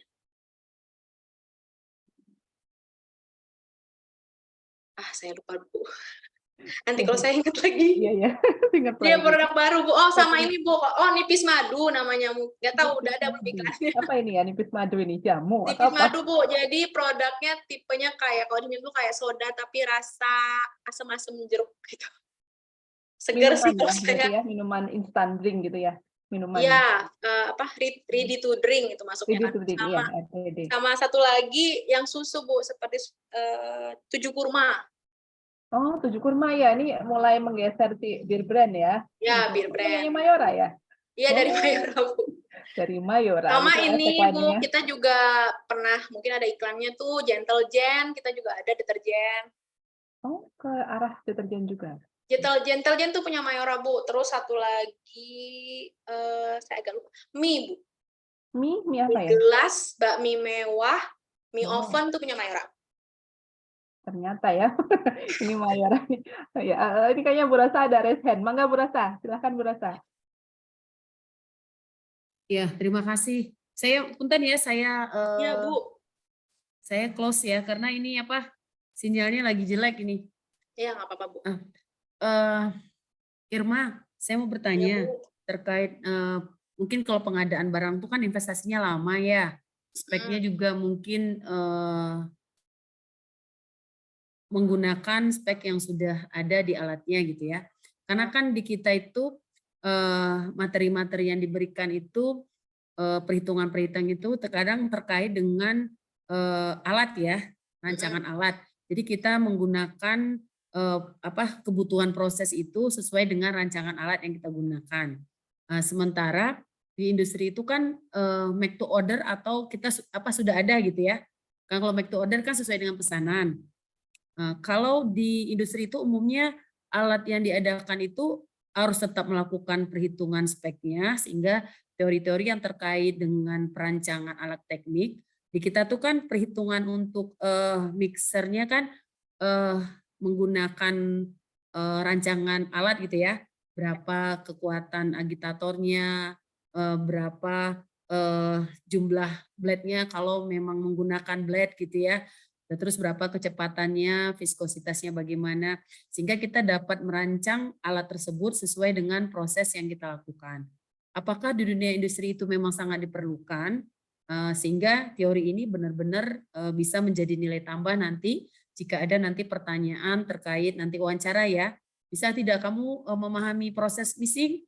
Tentu saja nanti kalau teknik pertanian itu meyakinkan bahwa teknik itu sama sih dengan teknik industri, sama sih dengan teknik kimia, tapi ini berbahan baku pertanian gitu ya. Nah, sehingga nilai jualnya juga akan disamakan dengan teknik industri, akan disamakan dengan teknik kimia, karena kita melekat di duanya. Saya lihat tuh materi-materi yang ada di kita tuh terkait teknik industri ada, rancangan pabrik, manajemen segala macamnya, RO-nya ya. Dan nanti di teknik kimia kita juga mempelajari proses-proses, ada ekstraksi, ada missing salah satunya. Apakah itu nanti bisa menjadi suatu tambahan penilaian sebagai mahasiswa yang nanti atau alumni yang akan mendaftar di industri tersebut. Gitu Irma? Ya Bu, terima kasih Bu. Gimana ya Bu ya? Kalau soal perhitungan ya Bu, saya maaf kalau misalnya agak ini ya Bu, terlalu jujur kayaknya. Apa ya? Gimana saya mau bilang? Kalau perhitungan yang sangat detail banget tuh enggak.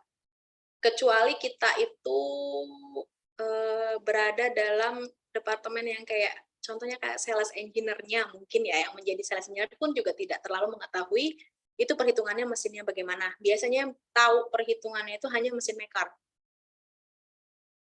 Itu mereka yang mempertimbangkan. Tapi jika kita terjun ke industri, mungkin contoh kayak seperti saya, apa ya? Kita tidak bisa sepenuhnya bilang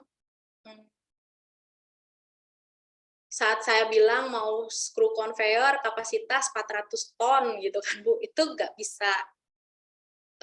Mereka akan punya rekomendasi-rekomendasi, cuman tetap aja based on kita butuh blade-nya, screw-nya berapa, bentukannya vertikal atau enggak, tetap based on kita, dan biasanya dari vendor akan ngasih banyak pertimbangan, tapi untuk user, contohnya dari kami industri menghitung itu tidak. Tapi hanya untuk yang tadi saya tekankan, prinsip dasarnya saja menurut saya pribadi itu sudah cukup. Nanti kan ketika ke dalam-dalamnya, untuk contoh nih jurusan teknik mesin akan bisa mempelajari, oh kemiringan si blade-nya harus segini nih, ketebalan platnya harus segini. Tapi menurut saya pribadi untuk kita teknik pertanian untuk dasar, contohnya dasar tuh misalnya dalam hal artian tuh prinsip dasarnya, mesinnya itu bekerja seperti apa, alirannya seperti apa, untuk terkait mesin apa untuk baik ketebalan, RPM-nya, itu cukup kita hanya tahu memperkirakan, oh kalau RPM 100 sekian, 200 itu sekian gitu. Tidak perlu harus tahu detail untuk bikin mixer ini, kita harus tahu putarannya berapa itu. Yang penting punya gambaran kasar sih Bu, kalau menurut saya pribadi. Itu maksudnya kalau dibilang yang membedakannya, kalau teknik kimia kan kalau kita ke teknik industri ya Bu, kita agak nyebrang misalnya teknik industri. Teknik industri sendiri tidak belajar soal proses industri seperti kita. Menurut saya, proses industri lebih belajar, contoh mereka mungkin perancangan pabrik, kayak gitu sih. Kalau untuk teknik kimia juga itu lebih dalam lagi, setingkat lebih dalam lagi terkait proses dibandingkan kita. Gitu sih. Mereka tahu tuh untuk part-partnya itu seperti apa, dia tahu. Untuk teknik industri yang benar ya Bu, kenyataannya kan nggak semua seperti itu. Itu sih paling Bu, apa ya, karena akan lebih banyak kepakainya, karena kan namanya industri ya Bu, tidak bisa kita bilang ada satu masalah ini kita akan terkungkung di masalah, misalnya masalah di proses mixing, akan terkungkung di masalah itu berlarut-larut, enggak, kita akan tetap harus cepat cari decision cepat cari keputusan yang cepat untuk memperbaiki proses tersebut. Kita nggak bisa terlalu lama untuk menganalisa dan analisa, yang ada memperbaiki sambil menganalisa. Gitu. Karena kalau lama analisa, kasihan produksinya kan, namanya kalau industri tetap aja harus output, harus ada, mau gimana pun caranya. Kayak gitu sih. Menurut saya. Kira-kira menjawab nggak Bu, atau mungkin ini? Ya, makasih Irma. Ya Bu. Makasih Bu Rosa. Oke, masih Mungkin ada kalau beberapa dari part saya lagi. sih Bu Asri, kalau boleh menambahkan, Gimana?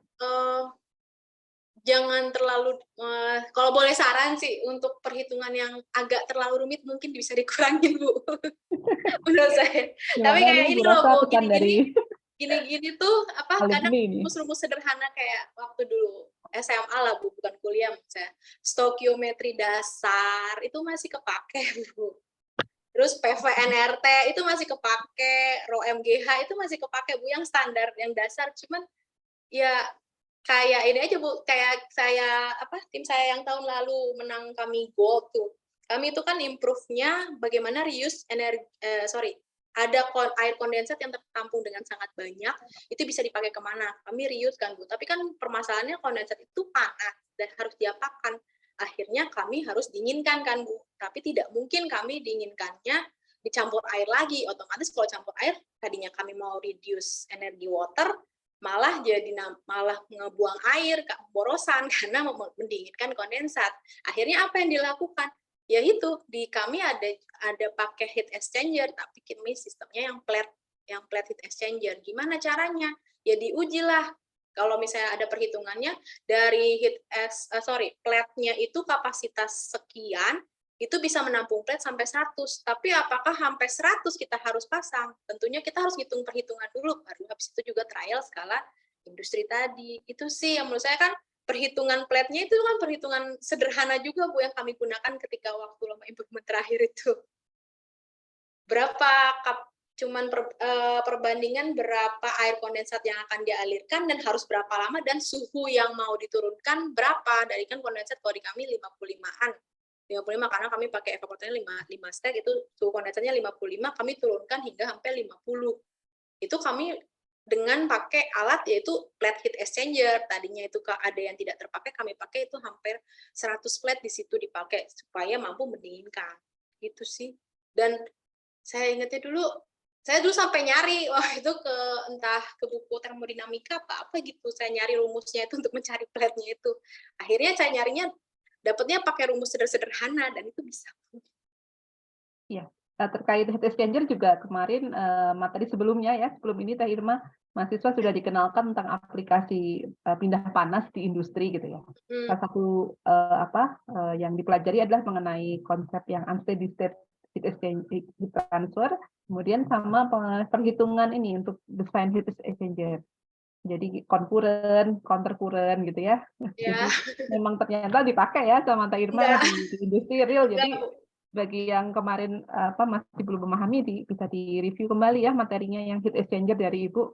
Karena saya berikan ini Teh Irma, saya berikan Excel-nya sehingga mahasiswa itu bisa otak-atik sendiri gitu ya. Kalau misalkan tinggal input datanya kan semuanya berubah gitu ya. Artinya tadi kepakai juga sama Teh Irma, nantinya ketika ada satu kasus dan diminta untuk menentukan gitu ya, misalkan berapa laju alirnya atau berapa derajat suhu yang harus diturunkan gitu, itu tinggal masukkan ke Excel, itu sudah otomatis ini ya kalkulasinya gitu ya. Nah ini menjadi satu pembelajaran juga untuk mahasiswa bahwa saat sekarang eranya adalah era dengan aplikasi gitu ya. Mungkin kalau terkait aplikasi di Mayora bagaimana? Apakah ada aplikasi khusus nggak untuk perhitungan gitu, atau masih tadi ya perhitungan sederhana berarti manual ya?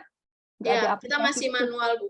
Paling kalau misalnya kalau di saya nggak terlalu untuk otomatis, lebih ke mesinnya ya Bu. Tapi kalau untuk masalah kayak industri 4.0-nya, paling saya baru ingat di Mayora Jayanti, seingat saya dia. Jadi kalau orang teknik industri kan belajar tentang TOSIS ya Bu. Achievement itu bisa tahu tuh berapa persen hari ini tercapai on time. Bukan on time, in time ya kan Bu. Berarti dia 6P closesnya berapa? Itu sudah tidak pakai input manual, downtime-nya berapa, itu enggak, sudah record dari mesin langsung, jadi kita tinggal baca, oh hari ini utilisasi mesin kita 80%, 20% tidak tercapai, itu mana aja itu udah ada. Dan sudah sangat canggih untuk sekarang. Kalau di saya, untuk kami kan menghitung juga Bu, faktor utilisasi mesin lah jatuhnya, itu kan saya juga yang hitung. Itu kita masih manual, mengingat kita liquid agak susah Bu menghitung berapa penurunan speed itu dihargai jika output nih, jika speed saya land dulu kan 18 meter kubik per 36 meter kubik per ton. Berarti kan asalnya 36, tapi ternyata speednya bisa turun tuh 29, 30, fluktuatif, kadang tergantung, ini nggak bisa kita terus rata begitu kan, apalagi liquid. Jadi itu saya hitung manual dan saya bikinkan program, saya bikinkan kayak rumus versi di Excel-nya, jadi saya tinggal input saja jika di jam segitu ada flow berapa, saya minta orang-orang tulis yang isi, saya bikin aja. Kayak gitu sih, Bu. Cuman ya, Ada ya gitulah. aplikasi gitu. Udah serba canggih sekarang, Bu. Iya, iya, makanya Narik data listrik, in time juga gampang, sama air gitu, tinggal dilihat aja di monitor udah ada. berarti keren ya. Sekarang eranya industri sudah menggunakan banyak tadi ya aplikasi, mungkin sudah eranya IoT gitu ya, Internet of Things-nya Ya, juga bener, Pak. apa Ya, namanya 4.0 ya tadi ya, sudah ada ya diaplikasikan di bener, Bu. Mayora. Oke, barangkali masih Ini ada lagi waktu kita. gencar-gencarnya kalau IoT, Bu. Oh gitu ya. Berarti ada. Nah, ini mungkin masih Karena ada kan sekitar 4 IoT menit ya. itu kan memudahkan kita pembacaan data, dan kita bisa mengurangi load orang yang kerja di situ, yang mungkin dia harusnya tadinya muter-muter buat nyatetin contoh hasil kilometer, sekarang nggak, udah tinggal lihat di data di SCADA, udah tinggal tarik Excel, udah jadi. Gitu. Mudah itu ya untuk kecanggihan teknologi. Oke, terima kasih. Teh Cuman Irma, ya ini masih PR-nya ada waktu ini. Masih ada waktu 15.04 ya, mungkin 3 menit lagi nih. Kita beri kesempatan mungkin 1 atau 2 penanya terakhir sebelum kita ya. tutup untuk sesi yang pertama ya. Nanti jadi Teh Irma ini akan memberikan 3 materi untuk praktisi mengajar. Ini yang pertama, nanti berturut-turut ya Teh Irma ya, supaya jadi mohon maaf diganggu waktunya untuk 3 minggu ini ya, 3 minggu ini untuk sharing di teman-teman mahasiswa 2020.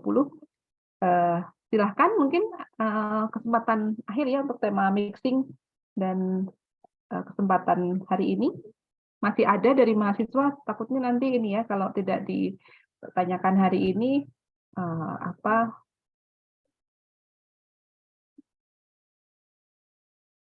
Oke, silahkan. Ada mungkin Saumi atau Maulica, cukup paparan dari Teh Irma? Oke. Kalau cukup mungkin kita berikan waktu untuk Teh Irma memberikan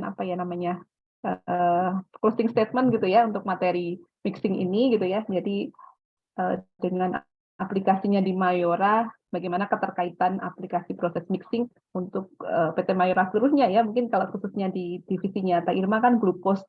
Tapi kalau berbicara Mayora secara umum, kayaknya nggak ada ya yang lepas dari proses ini gitu ya, karena namanya industri pangan mesti campur-mencampur gitu ya. Ya. Kalau industri pangan hanya satu aja itu Dan belum mixing itu industri proses banget. termudah, Bu. Hanya mencampur. Ya, enggak. Saya berikan waktu kurang lebih mungkin 2-3 menit untuk closing statement. Oke. Baik, untuk teman-teman, kita sudah sampai di akhir sesi. Untuk proses mixing sendiri kan seperti tadi yang sudah saya jelaskan, itu adalah proses pencampuran beberapa macam bahan untuk mencapai homogenitas tertentu, dan itu pun homogenitas tertentunya ditentukan oleh beberapa parameter yang tergantung produk yang diinginkan seperti apa. Dan seperti yang tadi saya sudah sampaikan, faktor-faktor yang mempengaruhinya ada banyak. Contohnya alirannya, bahannya. Bahan ini bisa bisa berarti jenis bahan, ukuran, dan juga kondisi bahannya itu sendiri, fasanya, dalam artian fasanya cair, padat, ataupun gas. Kemudian juga bisa juga terkait luas permukaan dari si bahannya juga, dan juga urutan bahan juga mempengaruhi, ataupun energi yang dilibatkan di situ, ataupun bisa jadi juga parameter yang diinginkannya itu seperti apa, serta waktu yang dipakai untuk berapa lama mixingnya. Paling itu aja untuk secara garis besarnya. Baik, terima kasih Teh Irma sudah memberikan closing statement. Barangkali sebelum kita akhiri sesi ini, boleh teman-teman mahasiswa untuk membuka cam-nya. Kita akan dokumentasikan kegiatan hari ini. Kami tunggu untuk membuka cam-nya.